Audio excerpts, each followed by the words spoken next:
జ్యోతిష్యము శాస్త్రమా లేదా మూఢనమ్మకమా? సైన్స్కి వాళ్ళు చెప్పే శాస్త్రానికి మధ్యలో చాలా తేడా ఉంటుంది. అసలు వివేకానంద ఏమంటాడు, మీరు జ్యోతిష్యుని దగ్గరికి వెళ్ళి మీకు జాతకం చెప్పించుకోవాలనిపిస్తుంది అంటే better you go to A doctor అంటాడు. ఈ మూఢనమ్మకాల పేరుతో మనిషి భయం వల్ల ఎక్కువ చచ్చిపోతున్నాడా, లేకపోతే మానసికంగా ఏమైపోతున్నారు మనిషి అనేది అర్థం కావట్లేదు. జ్యోతిష్యం పేరుతో జరుగుతున్న అడ్వర్టైజ్మెంట్ మార్కెటింగే 30,000 కోట్లకు పైన. నేను చెప్పింది అడ్వర్టైజ్మెంట్ మార్కెటింగ్ అంటే ఈ లెక్కన జ్యోతిష్యం పేరుతో మార్కెట్లో ఎంత వ్యాపారం జరుగుతూ ఉంది. లక్షల కోట్లు. రేషనల్ థింకింగ్ ఉంటే ఇలాంటి ప్రశ్నలు వస్తాయి. ఏం లేదు అనుకో, నా నమ్మకం అంటే ఇంకేం చెప్తాం, ఆ నమ్మకం అగో అక్కడ దాకా పోతుంది. మన జనాలు ఎట్లుంటారంటే మనం నిజం చెప్పిన దాన్ని ఎవరికైనా యాక్సెప్ట్ చేయరు. ఈ జంజీ పిల్లల్ని తీసుకున్నా గానీ చేతులకు నల్లతాళ్ళు కట్టుకోవడం, కాళ్ళకి నల్లతాడు కట్టుకోవడం, దృష్టి తగులుతుంది, నరదృష్టికి నాపరాళ్ళైనా గరిగిపోతుంది, కంటి చూపుతో చంపేస్తా అంటారు. చంపర బయట చంపుతావు చూడు, ఎంతసేపు చూస్తావు చూడు. ఏమి అదే నాకు చాలా సార్లు ఏమనిపించింది అంటే రితిక్ రోషన్ బాడీ మొత్తం కొని చూపెడుతుంటాడు. ఆయనకి ఏ నజర్ తగలలేదు, ఈయన బొర్రేసుకొని ఉంటాడు, ఈయనకి నజర్ తగిలింది అంటారు. అసలు సైన్స్ రాను రాను రాజగురం గాడిదైనట్టు పోతుంటే పోతుంటే చెడిపోతుందా, లేకుంటే ఏంటి అసలు అర్థం అవట్లేదు. నేను 10th వరకు పరమ భక్తుడు. ఓకే, ఇది ఎవరికి తెలియదు విషయం. మామూలు భక్తుని కాదు. అసలు పొద్దున పూజ చేయకుండా పచ్చి మంచినీళ్ళు తాగేవాడిని కాదు. నేను చదువుకున్న స్కూల్ కూడా సరస్వతి విద్యానిలయం. సరస్వతి కటాక్షం బాగానే ఉంది. విద్యానిలయాల్లో ఉంది. ఉరిశిక్ష పడ్డ తర్వాత భగత్ సింగ్ చనిపోయిన తర్వాత జీవితం లేదని నాకు తెలుసు, నా జీవితం ఇక్కడితోటే ముగుస్తుంది, అయినా నా మేధస్సు వికసించాలంటే నేను చదవాల్సిందే, చనిపోయే క్షణం వరకు చదువుతూనే ఉండాలి అని.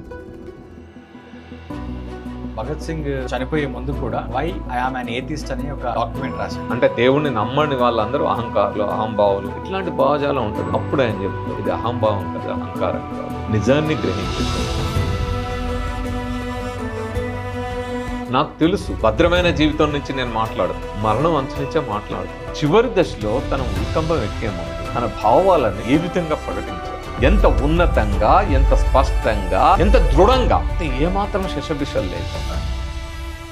శేషేంద్ర శర్మ రాసిన ఒక చిన్న కవిత గుర్తొస్తుంది, ఈ దేశం జెండాకుండే పొగరు ఉంటుంది అని చెప్తారు కదా, ఆయన కరెక్ట్ గా సూట్ అవుతుంది భగత్ సింగ్.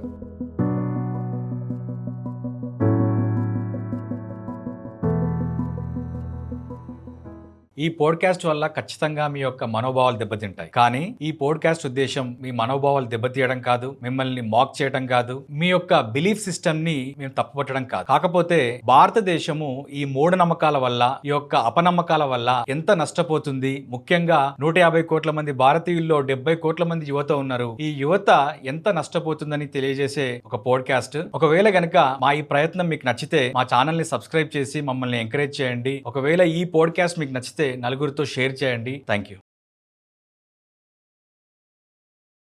సార్. నమస్కారం. నమస్తే. గతంలో మీతో చేసిన పోడ్కాస్ట్ మా ఛానల్కి ఒక కొత్త వన్నె తీసుకొచ్చింది. ఎన్నో ఖగోళం గురించి సైంటిఫిక్ విషయాల్ని మాతో పాటు మా సబ్స్క్రైబర్స్తో షేర్ చేసుకున్నారు. ఈరోజు ఒక ఇంపార్టెంట్ అండ్ ఇంట్రెస్టింగ్ టాపిక్ని డిస్కస్ చేయబోతున్నాము. అండ్ చాలా నీడ్ ఆఫ్ ది ఆర్ కూడా అది. ఎందుకనంటే మొన్న ఈ మధ్య న్యూస్లో కెప్టెన్ బాబా అని చెప్పేసి Nashik based self style godmen ఒక అతను అశోక్ కారత్ అని చెప్పి న్యూస్ చూశాను. మర్చెంట్ నేవీలో పనిచేసిన తర్వాత ఆయన జ్యోతిష్యం చెప్తా అని చెప్పేసి జ్యోతిష్యుడి రూపము ఎత్తాడు. ఆయన ఆస్తులు 1,500 కోట్లు. ఆయనను భారతదేశంలో ఎవరు టచ్ చేయలేనంత పొలిటికల్ ఇన్ఫ్లుయెన్స్. స్వయంగా మహారాష్ట్ర మహిళా కమిషన్ చైర్మన్ ఎవరైతే ఉన్నారో ఆవిడనే ఆయన దగ్గర పాదాల దగ్గర పడి ప్రోస్టేటింగ్ లాగా పడిపోయి ఉంటుంది. ఆయన దగ్గర ఒక 150 మంది మహిళలతో వాళ్ళని ఎక్స్ప్లాయిట్ చేసినటువంటి, ఫిజికల్గా కానీ మెంటల్గా కానీ ఎక్స్ప్లాయిట్ చేసినటువంటి వీడియోస్ బయటపడినాయి. వాస్తవానికి జ్యోతిష్యము శాస్త్రమా లేదా మూఢనమ్మకమా, ఇది డిస్కస్ చేసిన తర్వాత ఇంత హై ప్రొఫైల్ పీపుల్, ఇంత ఎడ్యుకేటెడ్ పీపుల్ ఎందుకు, why they are following trap into this? ఇది సార్. ఇక్కడ ముందు జ్యోతిష్యం శాస్త్రమా, శాస్త్రము అనే దానికి నిర్వచనం ఏంటి? జ్యోతిష్యం శాస్త్రమా అంటే వాళ్ళు శాస్త్రం అని చెప్తారు, బట్ ఈజ్ ఇట్ సైన్స్ అని మనం క్వశ్చన్ వేసుకోవాలి. సైన్స్కి వాళ్ళు చెప్పే శాస్త్రానికి మధ్యలో చాలా తేడా ఉంటుంది. సైన్స్ అనేది మన యూనివర్స్ని యూనివర్స్ ఏ విధంగా పనిచేస్తుంది, ఇది ఏ విధంగా ఎవాల్వ్ అవుతుంది అనే అంశాల గురించిన సత్యాలని శోధించి పరిశోధించి తార్కికంగా ఆలోచించి ఆధార సహితంగా నిరూపించడం. సో ఏదైనా ఎవిడెన్స్ బేస్డ్ ప్రూఫ్ అనేది సైన్స్కి అవుతుంది. అది కాకుండా నా నమ్మకం ఆధారంగా నేను చెప్తున్నా అనేది సైన్స్ కాదు. శాస్త్రము ఇంకోటి ఏదైనా వాళ్ళ పేరు పెట్టుకుంటే పెట్టుకోవచ్చు, జ్యోతిష్ శాస్త్రం, but it is not science. Science అంటే ఆధార సహితంగా నిరూపించబడాలి. బేసిక్ జ్యోతిష్యాన్ని చూద్దాం. జ్యోతిష్యంలో నవగ్రహాలు చెప్తారు, 9 గ్రహాలు. ఈరోజు సైన్స్ చెప్పే 8 గ్రహాలు యురేనస్, నెప్ట్యూన్ వాళ్ళకి తెలియదు. అంటే మన కంటికి కనపడే గ్రహాల గురించి మాత్రమే ఉంటుంది. ఆ 9 గ్రహాల్లో ఉండేవి 5 గ్రహాలే, వాస్తవంగా 4 గ్రహాలే. భూమి అనేది వాళ్ళ గ్రహం అన్నారు, బట్ సైన్స్ చెప్పే 8 గ్రహాల్లో భూమి కూడా ఒక గ్రహం.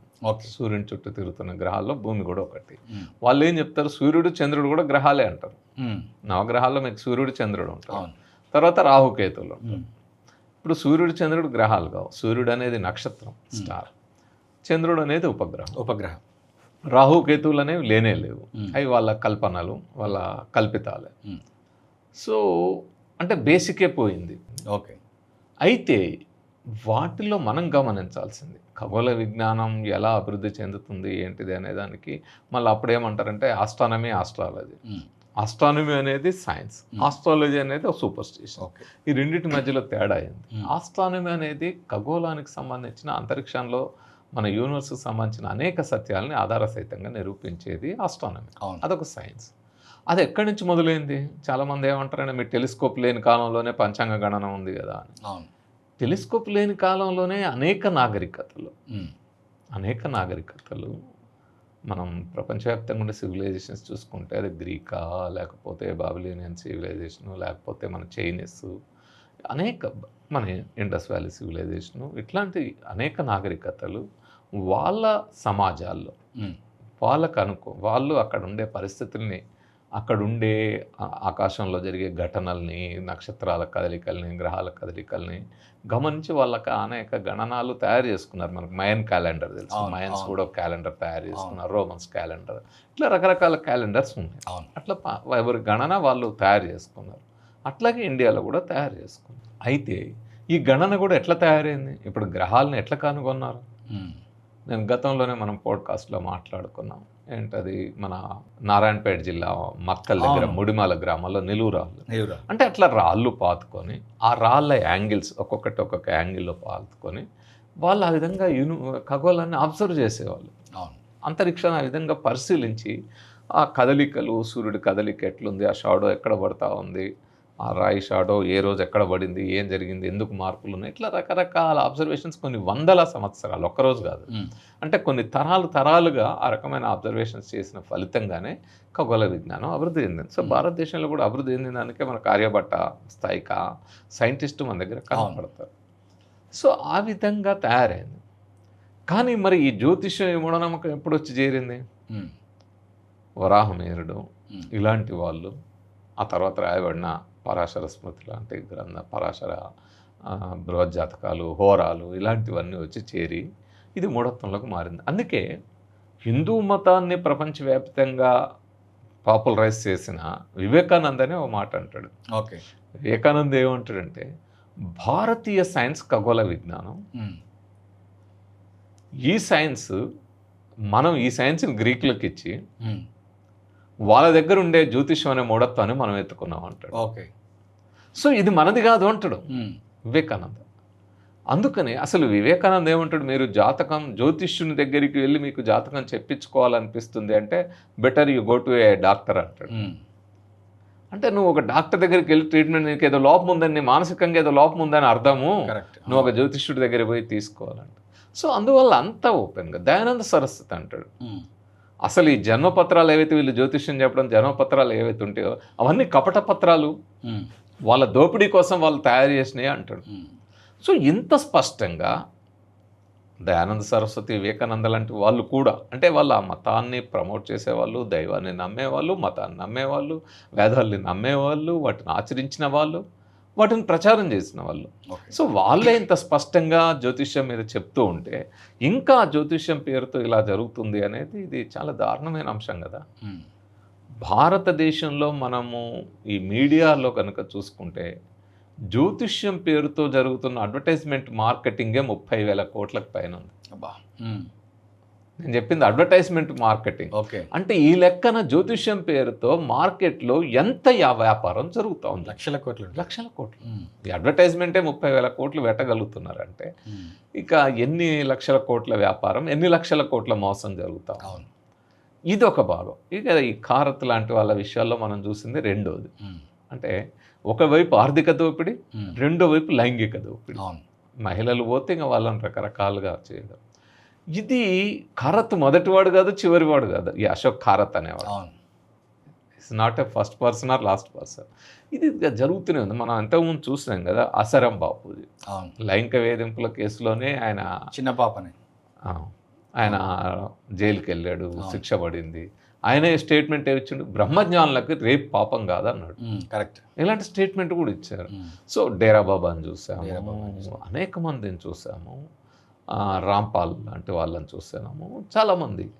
వీళ్ళే కాదు, ఇప్పుడు నన్స్ రేప్స్ జరుగుతున్నాయి అనేది కూడా చాలా పెద్ద ఎత్తున వచ్చింది. కొంతమంది బిషప్స్ మీద, ఇతరుల మీద కూడా కేసులు పెట్టడం ఇది కూడా జరిగింది. అట్లాగే మదర్సాల్లో జరిగే లేదా అట్లాంటివి. సో మతం పేరుతో చాలామంది ఏం చెప్తారంటే దేవుడు మతము భయం భక్తి కల్పిస్తే కదా అన్నారు. కానీ ఆ పేరుతోటే జరుగుతూ ఉన్నాయి కదా. ఆ పేరుతో అట్లా నమ్మిపోయిన వాళ్ళనే కదా అవును మోసాలు జరుగుతూ ఉన్నాయి, వాళ్ళ మీదే కదా దాడులు జరుగుతూ ఉన్నాయి. కాబట్టి ఇక్కడ మనకి ఏమర్థమవుతూ ఉంది, ఏ మతమైనా ఏ నమ్మకమైనా మూఢత్వం నుంచి మనల్ని దోపిడీ వైపు తీసుకెళ్తుంది. అన్ని రకాల ఆర్థిక, లైంగిక, ఆరోగ్యపరమైన దోపిడీల వైపు తీసుకెళ్తుంది తప్ప మనల్ని మనిషిగా మిగలనీయదు. ఓకే. పర్టికులర్గా ఈ లేడీస్ వీళ్ళంతా చూసుకుంటే వాళ్ళంతా హై ప్రొఫైల్ పీపుల్. ఆయన జ్యోతిష్యం పేరుతో 1,500 కోట్లు సంపాదించాడు. ఒకప్పుడు ఒక మామూలు ప్రభుత్వ ఉద్యోగిగా ఉన్నటువంటి వ్యక్తి 1,500 కోట్లు సంపాదించడం అని అంటే జ్యోతిష్యం పేరుతో మీరు చెప్తున్నారు కదా ఇందాక, డేంజర్. మనిషికి దేవుడు ఓకే, మతము ఓకే, కాకపోతే ఈ మూఢనమ్మకాల పేరుతో మనిషి భయం వల్ల ఎక్కువ చచ్చిపోతున్నాడా, లేకపోతే ఏమవుతుంది, అసలు మానసికంగా ఏమైపోతున్నారు మనిషి అనేది అర్థం కావట్లేదు. ఇక్కడ మతం ఓకే, దేవుడు ఓకే అనేది కూడా నేను అంగీకరించాను. కానీ ఓకే, కొంతమంది ఆ నమ్మకాలు ఉన్నాయి, మతము దేవుడు, రాజ్యాంగం కూడా ఎవరే మతం పాటిస్తే ఆ మతం పాటించవచ్చు, ఆ నమ్మకాలని ఫాలో అవ్వచ్చు అని చెప్పింది. పాటించని వాళ్ళకి, మనలాంటి వాళ్ళకి పాటించకుండా ఉండే హక్కు కూడా ఉంది. ఓకే. బట్ ఈ పేరుతో జరుగుతున్న ఈ మూఢనమ్మకాలు, ఈ దోపిడీ ఇవైతే ఉన్నాయో వీటిలో ఎందుకు ఇంత మూఢత్వంలోకి పడిపోతారు? మీరు అన్నట్టు హై ప్రొఫైల్ అంటున్నారు. అంటే డబ్బు వస్తే మూఢత్వం పోతుందా? పెరుగుతుంది. అవును. ఎందుకంటే డబ్బు వచ్చిన తర్వాత అనిశ్చితి, అభద్రత ఇవన్నీ చాలా పెరుగుతాయి. రెండోది, ఒకసారి డబ్బు చూసిన తర్వాత దురాశ, పేరాశ ఇంకా పెరుగుతుంది. అంటే కోటి ఉంటే 10 కోట్లు కావాలి, 10 కోట్లు ఉంటే 100, 1000, 1,00,000 ఇంకా వస్తూనే ఉంటాయి. ఇప్పుడు అంబానీలు ఆదానిలో అవుతారా ఏంటి? అవును. సో ప్రపంచవ్యాప్తంగా ఉండే బిలియనీర్స్ అవుతారా? ఇంకా ఇంకా సంపాదించాలనే దగ్గరికి వస్తుంది. సో దానికోసం ఏ దారులైనా తొక్కాలనే క్రమంలో వాళ్ళకి ప్రతిదీ అందులో రెండో వైపు ఇప్పుడు చాలా రకాలుగా ఆ టైంలో ఇల్లీగల్ అంశాలు ఉంటాయి. ట్యాక్స్ పేమెంట్ కాకుండా హవాలా ఉంటాయి, బ్లాక్ మనీ ఉంటాయి, రకరకాల వీటన్నిటి టెన్షన్స్ ఉంటాయి. ఇవన్నీ ఒక రకంగా ఏదో చేస్తున్నాం అనే దాంతో దీంట్లో నుంచి ఎట్లా అంటే ఇలాంటి వాళ్ళు మాయమాటలు చెప్పి మీరు ఇది చేస్తే మీ సమస్యలన్నీ పరిష్కారం అవుతాయి. సో ఫస్ట్ వాళ్ళు వీళ్ళని ఎందుకు అప్రోచ్ అవుతారు? వాళ్ళకు వచ్చిన సమస్యకి పరిష్కారం ఏదన్నా ఉందా అని అడగడానికి వెళ్తారు. దీనికి కారణం ఏంది? సో వీళ్ళు జ్యోతిష్యులు కాబట్టి నీకు ఆ రాశి, ఈ రాశిలో ఉన్నావు, ఈ లోపం ఉంది, ఆ లోపం ఉంది, గ్రహాలు ఇట్లున్నాయి, గ్రహాల ప్రభావం ఇట్టుంది, ఈ గ్రహాల ప్రభావాన్ని నేను సరి చేస్తా అంటే గ్రహాన్ని ఏమన్నా తిప్పి అటు ఇటు పెడతాడా? సో ఇట్లా అని చెప్పే పేరుతోటి ఇక వాళ్ళకి కావాల్సిన ముందు ఆ రకంగా నమ్మించి తీసుకొస్తారు. ఓకే. సో 1-2 అంశాలు ఎక్కడన్నా ఏదన్నా పొరపాటున వాళ్ళ జీవితంలో ఏదైనా చిన్న మార్పు వచ్చిందనుకో, ఈ బాబాజీ బట్టి వచ్చిందంటే ఇంకా నమ్మకం పెరిగిపోతుంది. పెరిగిపోయిన తర్వాత వీళ్ళు చేసే పని ఏంటంటే వీళ్ళకి తెలుసు బాగా ప్రజల్లో మూఢత్వం చాలా ఎక్కువగా ఉంది, వీళ్ళకి సైంటిఫిక్ టెంపర్ లేదు, రేషనల్ థింకింగ్ లేదు. కాబట్టి వీళ్ళని ఎట్లనైనా మనం ఎన్ని మాయమాటలు చెప్తే అన్ని మాయమాటలకు లొంగిపోతారు. అది లేనప్పుడు మాయమాటల్లో ఆ భ్రమల్లో పడిపోవడమే కదా. అట్లా వాళ్ళని ఎట్లా ఏ మాటలు చెప్పాలి, ఎట్లా లొంగ తీసుకోవాలని తెలుసు. ఆ రకంగా వాళ్ళ మనసుల్ని మ్యానిపులేట్ చేస్తారు. చేసి వాళ్ళలో మూఢత్వాన్ని వీళ్ళ ఆసరా, అదొక బలహీనత వీళ్ళకి లాభం అవుతుంది. సో ఆ రకంగా వాళ్ళ మీద మాటలు చెప్పి ప్రభావితం చేసి చిన్నగా ఒక్కొక్కరి నుంచి లైంగికంగా వేధింపు, వాళ్ళే ఇక్కడ లైంగిక వేధింపు అంటే మళ్ళీ మనం ఏదో బలవంతమైన రేప్ చేస్తారని కూడా అనుకోవాల్సిన అవసరం లే. వీళ్ళే ఇష్టపూర్తిగా చేస్తుంటారు. సో ఆ రకమైన మానసిక స్థితిలోకి తీసుకెళ్తారు. అందుకే వివేకానంద అనేది మళ్ళీ ఇక్కడ వస్తుంది. నువ్వు దేవుణ్ణి అదే జ్యోతిష్యం చెప్పించుకోవాలనుకుంటున్నావు అంటే ముందు డాక్టర్ దగ్గరికి పోమన్నాడు. అంటే నీ మానసిక బలహీనతే, అంటే మానసిక దౌర్బల్యంతో ఉన్న వాళ్ళని వాళ్ళు ఈ విధంగా ఎక్స్ప్లాయిట్ చేస్తుంటారు. ఓకే. సో అలాంటి క్రమంలో వీళ్ళు కూడా ఇప్పుడు బాగా చదువుకున్నా కూడా భారతదేశంలో అయ్యే పరిస్థితి ఏంది, ఎంత చదువుకున్నా సైంటిఫిక్ టెంపర్ పెరుగుతలేదు. చదువుకుంటున్నారు, పరీక్షలు, మార్కులు, ర్యాంకులు తప్ప వేరే ఏం లేదు. సో ఆ సైంటిఫిక్ టెంపర్ లేకుండా వచ్చిన వీళ్ళు పెద్దవాళ్ళు అయితే ఏంది, డబ్బులు సంపాదిస్తే ఈ మానసిక దౌర్బల్యం నుంచి బయటపడలేకపోతున్నారు. సో మానసిక దౌర్బల్యం నుంచి బయటపడాలి, మూఢత్వంలోంచి బయటపడాలంటే మీరు ఎంత చదువుకున్నారు, ఎంత సంపాదించారు అనే దాంతో సంబంధం లేకుండా మన మేధస్సు వికసిస్తుందా లేదా, మనం సైంటిఫిక్గా ఉన్నామా లేదా, మనలో రేషనల్ థింకింగ్ ఉందా లేదా, ప్రతిదాన్ని ప్రశ్నించి ఇది నిజమా అబద్ధమా ఏం జరుగుతుందని తెలుసుకోవాలనే ఆ జిజ్ఞాస ఏదైతే మనలో అది నశించిందా లేదా అనేది ముఖ్యం. అది కనుకుందనుకోండి, ఆ జిజ్ఞాస ఉంటే ఖచ్చితంగా మనం అలాంటి వాటికి ఎవరు లోను కాదు. అవును సరే. కానీ మనం చూస్తుంటాం కొన్నిసార్లు ఒక ఆయన తెలుగు జ్యోతిష్యుడు ఉన్నాడు, ఆయన నాగచైతన్య సమంత విడిపోతారని నేను ముందే చెప్పినా విడిపోయారు. పెళ్ళైన రోజే విజయ్ దేవరకొండ రష్మిక విడిపోతారు అని చెప్పేసి టీవీలో వచ్చి మాట్లాడుతుంటాడు. నేను ప్రభాస్ నెక్స్ట్ సినిమా నుంచి హిట్ రాదు అని చెప్తుంటాడు. ఆయన చెప్పిన దాంట్లో 1-2 కరెక్ట్ అయ్యాయి. మరి అది ఎట్లా జరిగిందంటారు? ఇప్పుడు నేను 100 చెప్తే 2 కరెక్ట్ అయితే జనరల్గా ఇవి ఎలా ఉంటాయంటే లా ఆఫ్ ప్రాబబిలిటీ అంటాం. ఓకే. నేను ఒక 100 ఫేంకిని అనుకోండి, ఒక 100 ఇసురితే అందులో 5వ 10వ ఖచ్చితంగా తగులుతాయి. ఇప్పుడు ఏమవుతుంది, ఇలాంటి చాలా చోట్ల మేము చూస్తుంటాం. ఆ ఫాస్టర్ దగ్గరికి వెళ్తే రోగం తగ్గింది, దర్గాకి వెళ్తే ఆయత కడితే రోగం తగ్గింది అని కొన్ని వినపడుతుంటాం. ఇవి ఎట్లుంటాయంటే పోయిన వాళ్ళు 100 మంది ఉంటారు, 80 మందికి ఏమి ఫలితం ఉండదు. ఈ పోయిన 80 మంది ఏదో నా కర్మ ఎట్లుందని కూర్చుంటారు ఈ ఫెయిల్ అయిన వాళ్ళు. కానీ 10, 15, 20 మంది ఎవరైతే సక్సెస్ అవుతారో వీళ్ళు మాత్రం ఒకళ్ళు 100 మందికి 200 మందికి టామ్ చేస్తారు. సో ఈ ప్రచారం ఎక్కువ జరుగుతుంది. అట్లనే ఈయన కూడా, ఈయన దగ్గరికి పోయి ఫెయిల్ అయిన వాళ్ళు చాలా మంది ఉంటారు. ఆయన ఫెయిల్ అయ్యిండు కదా, ఇప్పుడు ఆయన జాతకం ఆయన చూసుకోలేకపోయాడు కదా. అస్సాం దగ్గరికి పోతే అక్కడ పూజారులు తిట్టి పంపింది ఉంది, మరి ఆ జాతకం చూసుకొని ముందే ఆగలేదు కదా. తర్వాత ఆయన లైఫ్లో కేసులు, గొడవలు, కొన్ని రోజులు అసలు కనపడకుండా పోయే పరిస్థితి, ఈ జాతకం ఆయన చూసుకునే పరిస్థితి కూడా వచ్చింది. సో ఇవన్నీ ఏంటంటే మళ్ళీ అదే మనము అలా 1-2 సక్సెస్ అయిన ఏదైనా ఉదాహరణలు చెప్పిండు అనుకోండి, ఇక చూడంగానే అలా సక్సెస్ అయింది కాబట్టి మాది కూడా సక్సెస్ అయ్యేది అనుకోని కొన్ని 100 మంది పోతారు, డబ్బులు పెట్టుకుంటారు. దీంతో వాళ్ళు కోట్లు సంపాదిస్తారు, జనం మాత్రం నష్టపోతారు. ఓకే. కాబట్టి ఎవరైనా అంతే, వాళ్ళ ఎవరు జ్యోతిష్యం చెప్తున్నారు అన్నా కూడా వివేకానంద, దయానంద దయానంద సరస్వతి చెప్పిన గుర్తుపెట్టుకోవాలి. వీళ్ళు మోసగాళ్ళు, వీళ్ళు దోపిడీ చేస్తున్నారు, ఆ పేరుతో ప్రజల్లో ఉండే నమ్మకాలను ఆసరా చేసుకుని దోపిడీ చేస్తున్న వాళ్ళు అనేది మనం ప్రతి చోట ప్రతి ఒక్కళ్ళు గుర్తుపెట్టుకోవాల్సింది. సో ప్రజల మానసిక బలహీనతలతో వాళ్ళకు ఆట ఆడుకుంటున్నారు. కానీ ప్రభుత్వాలే ఉగాది నాడు, ఉగాది పండుగ రోజు పంచాంగ శ్రవణం వినిపిస్తారు కదా అధికారికంగా. ముఖ్యమంత్రి, మంత్రులు, క్యాబినెట్ మొత్తం కూర్చొని ఏం జరగబోతుంది, ఎట్లుండబోతుంది, రాజ్యపూజ్యం ఎంత, అవమానం ఎంత, ఖర్చు ఎంత, వ్యయం ఎంత, ఇదంతా కూడా చెప్తుంటారు కదా. ప్రభుత్వాలు దీన్ని ప్రోత్సహిస్తున్నాయి కదా. అంటే ప్రభుత్వాలు ఏంటంటే అవి వాళ్ళకి వైజ్ఞానిక ఆలోచన కంటే రాజకీయాలు ముఖ్యం. ఓకే. ప్రజల్లో ఈ నమ్మకాలు ఉండడం అనేది పాలకులకి అవసరం. పాలకులకి ఎందుకంటే ప్రజలు మూఢత్వం నుంచి బయటపడి సైంటిఫిక్గా ఎదిగితే ప్రశ్నిస్తారు. వాళ్ళ దోపిడీని, వాళ్ళ అవినీతిని, వాళ్ళ పరిపాలన లోపాలని అన్నిటినీ ప్రశ్నిస్తారు. సో ప్రజలు ప్రశ్నించకుండా ఉండాలంటే 2 రకాల మత్తులో ముంచుతారు. ఒకటి మతమౌఢ్యం, ఇట్లా మూఢనమ్మకాలు ఇవన్నీ. రెండోది పబ్బులు, క్లబ్బులు, మద్యం మత్తులో ముంచడం. ఈ 2 రకాల మత్తుల్లో ముంచుతారు. సో యువత మొత్తం అటువైపు ఉంటే అటు, లేకుంటే ఈ మత్తులో ఉంటాయి. అంతే తప్ప వాస్తవం ఆలోచించేటట్టు చేయాలి. వీళ్ళే రాజ్యాంగం మీద ప్రతిజ్ఞ చేసి ప్రమాణ స్వీకారం చేస్తారు, పదవి స్వీకారం చేస్తారు. అప్పుడు ఏం చెప్తారు? రాజ్యాంగ స్ఫూర్తిని కాపాడుతా అని వీళ్ళ ప్రతిజ్ఞ ఉంటుంది. రాజ్యాంగ స్ఫూర్తి in article 51H to develop scientific temper, spirit of enquiry, humanism and reform. వైజ్ఞానిక దృక్పథాన్ని, వైజ్ఞానిక పరిశీలన స్ఫూర్తిని, మానవవాదాన్ని, సంస్కరణాభిలాషను పెంపొందించడం రాజ్యాంగ బాధ్యత. It is the fundamental duty of citizens of India. మరి సిటిజన్స్కే ఫండమెంటల్ డ్యూటీ అయినప్పుడు రాజ్యాంగ స్ఫూర్తిని కాపాడుతా, నా అధికారాన్ని, పదవిని దానికోసం ఉపయోగపెడతా అన్న వాళ్ళకి అదే కదా స్ఫూర్తిగా ఉండాలా? అది మర్చిపోయి వీళ్ళు ఇలాంటివి చేస్తూ ఉంటారు. ఇప్పుడు నిజంగానే ఆయన రాజ్యపూజ్యం ఇవన్నీ చెప్తారు కదా, పంచాంగం ఆధారంగా ఏ గవర్నమెంట్ అయినా బడ్జెట్ తయారు చేస్తుంది. నీకు అంత నిజంగా నమ్మకం ఉంటే చేయాలి కదా, కరెక్ట్ చేయాలి. అసలు ఈ పంచాంగంలో ఉండే ఒక డల్లతనం మీకు తెలుసా? జ్యోతిష్యం 2 రకాల జ్యోతిష్యాలు ఉంటాయి. చాలామంది ఏమనుకుంటారంటే జ్యోతిష్యం అనగానే ఇదంతా యూనివర్సల్, ఎవరు చెప్పినా ఏదో ఒక సిద్ధాంతం అనుకుంటారు. ఇలా 2 రకాల విధానాలు ఉన్నాయి. ఒకటి దృగ్గణిత సిద్ధాంతం, ఇంకోటి పూర్వగణిత సిద్ధాంతం. ఈ దృగ్గణిత సిద్ధాంతులు రాసిన పంచాంగాలు, పూర్వగణిత సిద్ధాంతులు రాసిన పంచాంగాలు చూసుకుంటే ఒకళ్ళు తిట్టుకుంటారు.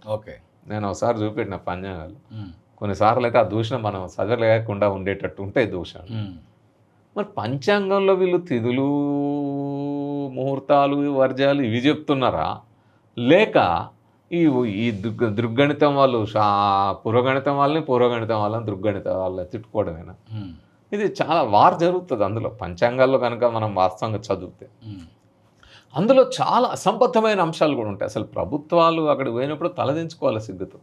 ఒకసారి పంచాంగాల మీద మేము అందరం బయటికి తీసి ఇచ్చేసి, స్త్రీ ఎప్పుడు ఋతుస్రావం అయితే ఏమవుతుంది అని, ఫలానా టైంలో ఋతుస్రావం అయితే వ్యభిచారిణి అవుతుంది, జారిణి అవుతుంది, దొంగ అవుతుంది, ఇట్లా రాసి పెట్టారు.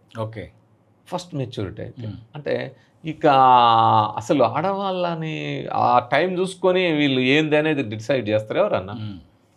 అదే అనుమానం మగవాళ్ళలో వచ్చింది అనుకోండి, ఇక వాళ్ళ మహిళల పరిస్థితి ఏమవుతుంది?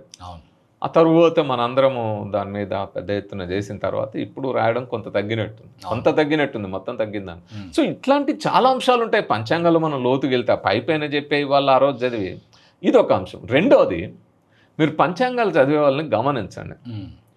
ఏ పార్టీ వాళ్ళకి ఆఫీసులో లేదా ఆ పార్టీకి అనుకూలంగా గవర్నమెంట్ ప్రోగ్రాంలోనో పంచాంగాలు చదివిన వాళ్ళందరూ ఏ పార్టీ పంచాంగం చదివితే అది పార్టీల పంచాంగం కదా, పార్టీల పంచాంగం అంతే కదా.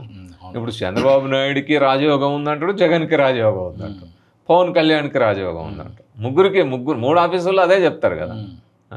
తెలంగాణలో ఇప్పుడు కేసీఆర్కి రాజయోగం అనే, రేవంత్ రెడ్డికి రాజయోగం అనే, బండి సంజయ్కి అప్పుడు రాజయోగం, ఇక అందరికీ రాజయోగం అయితే, కిషన్ రెడ్డికి రాజయోగం అయితే ఎంతమంది ముఖ్యమంత్రులు కావాలి ఒకటే రాష్ట్రానికి? సో అందరికీ అదే చెప్పింది. ఇప్పుడు వీళ్ళే ముహూర్తాలు పెడతారు, ఎన్నికల్లో పోటీ చేసే వాళ్ళందరికీ ముహూర్తాలు పెడతారు. ముహూర్తాలు లేకుండా నామినేషన్లు వేసేవాళ్ళు చాలా తక్కువ, 0.1 కూడా ఉండరు మనకి. సో అట్లా కొంతమంది మనలాంటి వాళ్ళు ఉండొచ్చు, కానీ చాలా తక్కువ.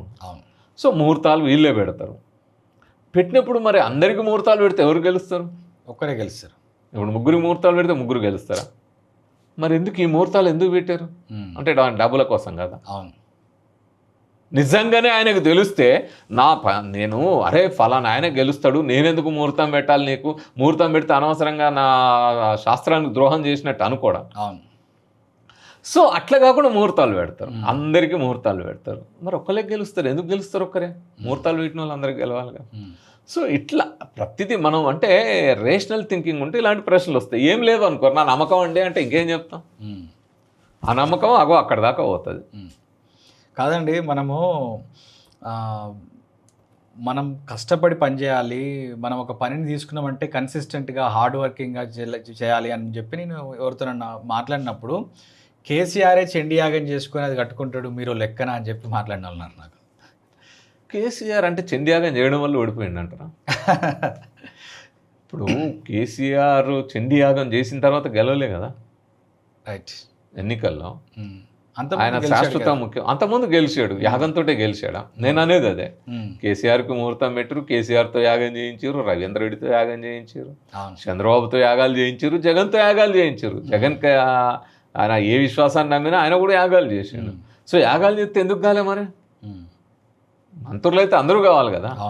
మరి అంతకుముందు చండీయాగం చేయకముందు ముఖ్యమంత్రి అయ్యిండు కేసీఆర్. తెలంగాణ ఉద్యమం, తెలంగాణ నాయకుడిగా ఆ ఉద్యమం తర్వాత ఇమ్మీడియట్గా ఆయన ముఖ్యమంత్రి అయ్యిండు. ఇది తెలంగాణ ఉద్యమ స్ఫూర్తి, తెలంగాణ ఉద్యమంలో విద్యార్థి అమరవీరులు ప్రాణాలు అర్పించడం, ఆ రోజు కొన్ని వేల మంది పోరాటాల్లో పాల్గొనడం వల్ల తెలంగాణ వచ్చినందువల్లవా దానికి నాయకుడిగా ముందున్నాడు కాబట్టి ఒక రాజకీయ పార్టీ నాయకుడిగా అట్లా ముఖ్యమంత్రి అయ్యిండా, ఈ యజ్ఞాలు యాగాలతో అయిందా? ఆ ఉద్యమం చేసినప్పుడు కూడా యజ్ఞమే చేసినాడు ఆయన. యజ్ఞమే చేసిండు, బట్ దానివల్ల అయిందా, దీనివల్ల అయిందా? సో ప్రతి ఒక్కరు ఏ రాజకీయ నాయకుడైనా బయటకో ఇంటర్నల్గానో యజ్ఞాలు యాగాలు ముహూర్తాలు ఇవన్నీ ఉంటాయి, కానీ వాళ్ళని గెలిపించే అవి కాదు కదా. గెలిపించే వాళ్ళ పాత్ర ఏంటిది, ప్రజలు ఏ విధంగా వాళ్ళని అర్థం చేసుకున్నారు, ఏ విధంగా ఆదరిస్తారు, ప్రజలకి ఏ విధమైన నమ్మకం ఉంది వాళ్ళ మీద అనేది ఓకే అది కదా మనం చూడాల్సింది. అదే కదా గెలిపించే ఫ్యాక్టర్. అవును. అది లేకుండా నేను యజ్ఞాలు యాగాలు చేస్తా అంటే, యజ్ఞాలు యాగాలు చేస్తే ప్రతి ఒక్కళ్ళు ముఖ్యమంత్రి అయితే అంతకంటే పెద్ద యాగాలు ఇంకా డబ్బులు ఉన్న వాళ్ళు బాగా చేస్తారు. కరెక్ట్. సరే, ఇప్పుడు పెళ్ళిళ్ళు చేసుకున్నప్పుడు చాలా వరకు అమ్మాయికి అబ్బాయికి ఎంత కంపాటబిలిటీ ఉంది, లేదా ఇద్దరు బ్లడ్ గ్రూప్స్ ఏంటి, వీళ్ళిద్దరికి పెళ్ళిళ్ళు చేస్తే ఎంతవరకు కలిసి ఉండగలుగుతారు, ఎంతవరకు హ్యాపీగా ఉండగలుగుతారు అనేది చూడకుండా జాతకాలు కలిసాయా లేదా అని చెప్పి ముందు జాతకాలు పంపించుకుంటారు. అంటే ఇది ఎట్లా వచ్చింది అసలు ఈ రకమైన జాతకాలు చూడడం? ఎందుకంటే ఒకప్పుడు పెళ్ళి అంటే అమ్మాయి అబ్బాయి చూసుకోకపోయేది. ఓకే. అమ్మాయిని అబ్బాయిని చూపెట్టకపోయేది. అమ్మాయి దగ్గర ఉంటుంది, అబ్బాయి దగ్గర ఉంటారు. పేరెంట్స్, ఇటు పేరెంట్స్ అటు పేరెంట్స్ లేదా రిలేటివ్స్ తెలిసిన వాళ్ళు పోయి మాట్లాడుకొని వాళ్ళే పెళ్ళి ఫిక్స్ చేసుకుని. అవును. సో పెళ్ళి చేసుకొని ఒక్కోసారి కత్తి పంపేదానికి కట్టిన వాళ్ళు ఉంటారు.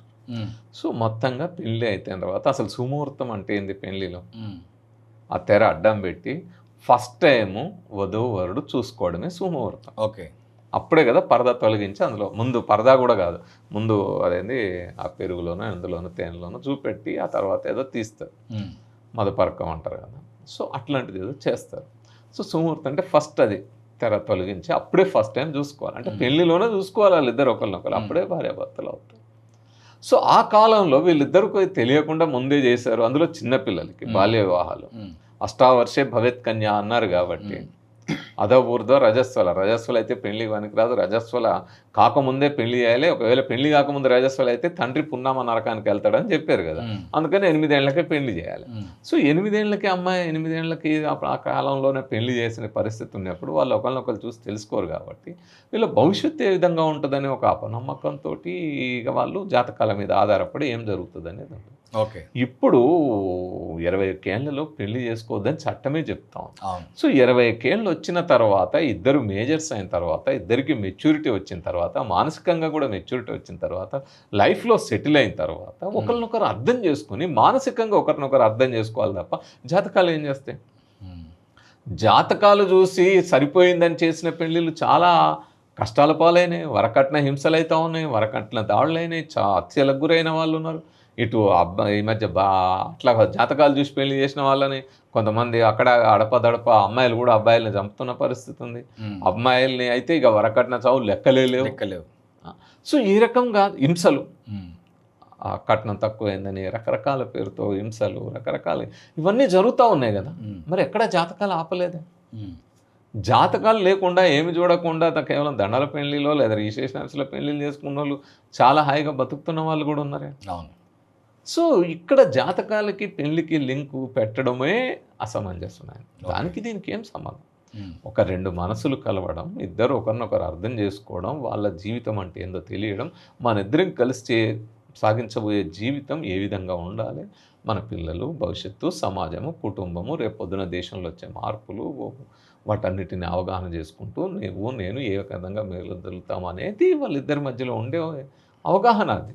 సో అది కలగాలంటే వాళ్ళిద్దరి మధ్యలో చాలా రోజుల పరిచయాలు, ఆ రకమైన చర్చలు, ఆ రకంగా ఒకరినొకరి మనసులు తెలుసుకోవడం, ఇదంతా ఒక ప్రాసెస్లో జరగాలి. అట్లా జరగకుండా ముహూర్తాలు చూసి తల్లిదండ్రులు ఒప్పించి పెళ్లి చేసి అడిగి తీసుకెళ్తే ఏమవుతుంది? కంపాటబిలిటీ మిస్ అవుతుంది చాలా. ఇప్పుడు అక్కడే కదా ఈ ఘర్షణలు, ఈ వాతావరణం, అక్కడే మగాధిపత్యం వచ్చి కూర్చుంటుంది. అది లేనప్పుడు ఈ జాతకాలు ఇవన్నీ చూసినప్పుడు ఇక ఖచ్చితంగా మగాధిపత్యం వచ్చి కూర్చుంటుంది. "ఏయ్ నాకు ఎదురు తిరుగుతావా కాదు, ఆడదంటే ఇంట్లోనే ఉండాలి, మూసుకొని ఉండాలి, మొగడికి ఎదురు తిరగొద్దు, కొట్టినా తిట్టినా పడి ఉండాలి." ఇది అన్ని మతాలు ఇప్పుడు చూస్తున్నారు కదా, ఆఫ్ఘనిస్తాన్లో తాలిబాన్ మొగడు కొట్టడం చట్ట ప్రకారం కరెక్టే అక్కడ, నేరం కాదు. సో ఇంట్లో నుంచి మొగుడు లేకుండా రోడ్ల మీదకి రావద్దు మహిళ. సో ఇట్లా ఏ మతమైనా ఈ రకంగా నిబంధనలు మహిళలకే విధిస్తుంది. అవును. సో అలాంటి సందర్భంలో మరి జాతకాలు ఇవన్నీ ఎందుకు, ఏం ఆపుతాయి? కరెక్ట్. కష్టాలు లేకుండా ఏది జరగదు. అవును సార్. ప్రపంచంలో అత్యధిక జనాభా ఉన్న దేశం భారతదేశం. సో ఈ అత్యధిక జనాభాలో కూడా between the age groups of 25 నుండి 45 మధ్యలో ఉన్న యువకులే ఎక్కువగా ఉన్నారు. ఈరోజు భారతదేశంలో ఒకసారి అమ్మాయిలకైనా అబ్బాయిలకైనా ఈ జెన్జీ పిల్లల్ని తీసుకున్నా కానీ వాళ్ళు ఈ చేతులకు నల్లతాళ్ళు కట్టుకోవడం, కాళ్ళకి ముఖ్యంగా కాళ్ళకి నల్లతాడు కట్టుకోవడం, దిష్టి తగులుతుంది, బూరి నజర్, బ్యాడ్ ఓమెన్ అని చెప్తుంటారు. ఎంతవరకు ఈ దిష్టి అనేది నజర్ అనేది ఉంటుందని అనుకుంటున్నారు? ఇది పెద్ద వ్యాపారం కూడా, నజర్ మోచక యంత్రం అని ఇట్లా రకరకాలుగా యాడ్స్ ఇవన్నీ కూడా చూస్తాం. వాస్తవంగా ఈ తాళ్ళు కట్టుకోవడము, ఈ నల్లదారాలు కట్టడం, ఇది చరిత్రలో కనుక మనం గమనిస్తే బానిసలకి మెడలకి గుద్దేయడము లేదా సంకెళ్ళు వేయడము, ఆ తర్వాత సంఖ్యలు తీసేసిన తర్వాత బానిసల గుర్తుగా అట్లా తాళ్ళు కట్టడము అలాంటివి ఉండేది. వాటి సింబాలిక్గా ఈరోజు మనం దాన్ని అట్లాగే ఉంటుంది కానీ దాని నుంచి బయటపడలేకపోతాం. సో ఇప్పుడు ఈ నల్లదారాలు దీన్ని ఇప్పుడు ఏం చెప్తారు, నీకు దిష్టి తగలదు అంటారు. దిష్టి అంటే ఏంది? దృష్టి అంటే విజన్. ఏమంటారు, ఆ పక్కింటిది వచ్చింది పాపిష్టి సూపు పడ్డదమ్మా, ఆ కడుపు నొప్పి కాలు నొప్పి ఇట్లా దిష్టి తగిలింది అంటారు. ఇంకేమంటారు, వాళ్ళు వచ్చి జాతకాలు చెప్పిన నరదృష్టికి నాపరాళ్ళు అయినా కరిగిపోతాయి, చూస్తే కరిగిపోతాయి ఆ నాపరాళ్ళు. సో ఆ విధంగా చెప్తారు. అసలు చూపు అంటే ఏంది వాళ్ళకి తెలియని కాలంలో అవి తయారు చేసుకున్నాం. నాకు కంటి పని విధానం తెలియనప్పుడు ఆ మాటలు మాట్లాడాడు. చూపు అంటే ఇప్పుడు ఆ నజర్ మోచక యంత్రాన్ని యాడ్ వచ్చినప్పుడు చూడండి, ఆ కంటి నుంచి ఇట్లేందో రేస్ వచ్చి ఇక్కడ ఆ మనిషి మీద పడితే అది అవుతుంది అంటే నువ్వు చూస్తే ఏదో అవుతుంది. ఏమవుతుంది? కంట్లో చూడడం అంటే ఇప్పుడు మనం ఇక్కడ ఉన్నాం, ఈ కెమెరాలో మనం కనపడాలని లైట్స్ పెట్టారు. ఎందుకు లైట్ పెట్టకపోతే ఎందుకు కనపడం అంటే ఆ లైట్ అక్కడి నుంచి వచ్చే లైట్ రేస్ మన మీద పడి అవి రిఫ్లెక్ట్ అయ్యి ఆ కెమెరా లెన్స్ గుండా వెళ్తాయి, అక్కడ రికార్డ్ అవుతుంది. అట్లాగే మనం చూడాలంటే కూడా లైట్ ఉండాలి. అంటే సేమ్ ఆ లైట్ రేస్ మన ఎదురుగుండే మనిషి మీద ఇప్పుడు వశిష్ఠ మీద పడి అది రిఫ్లెక్ట్ అయ్యి నా కంట్లోకి వస్తుంది. వశిష్ఠ నన్ను చూస్తున్నారు అంటే నా మీద పడిన లైట్ రేస్ రిఫ్లెక్ట్ అయ్యి మీ కంట్లో గుండా రెటినా మీద పడుతుంది.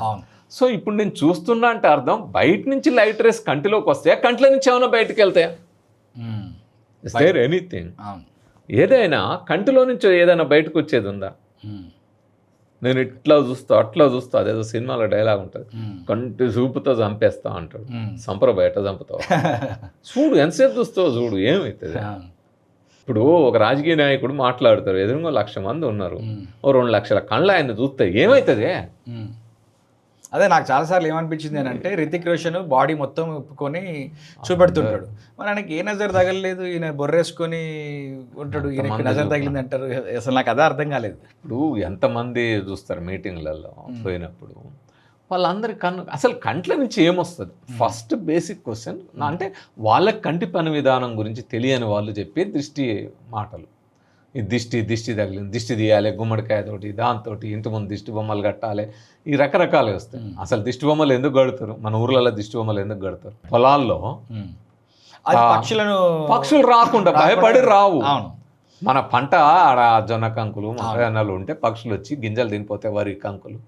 సో అవి తినిపోకుండా అక్కడ దిష్టి బొమ్మ కడితే భయానికి అవి చూసి వీడెవడో మనిషి లాగా ఉన్నాడు, ఏందో బాబు వికారంగా ఉన్నాడు, వీడు నన్ను ఏమైనా కొడతాడో తింటాడో, ఎందుకు లేదు దూరం వెళ్ళిపోతుంది.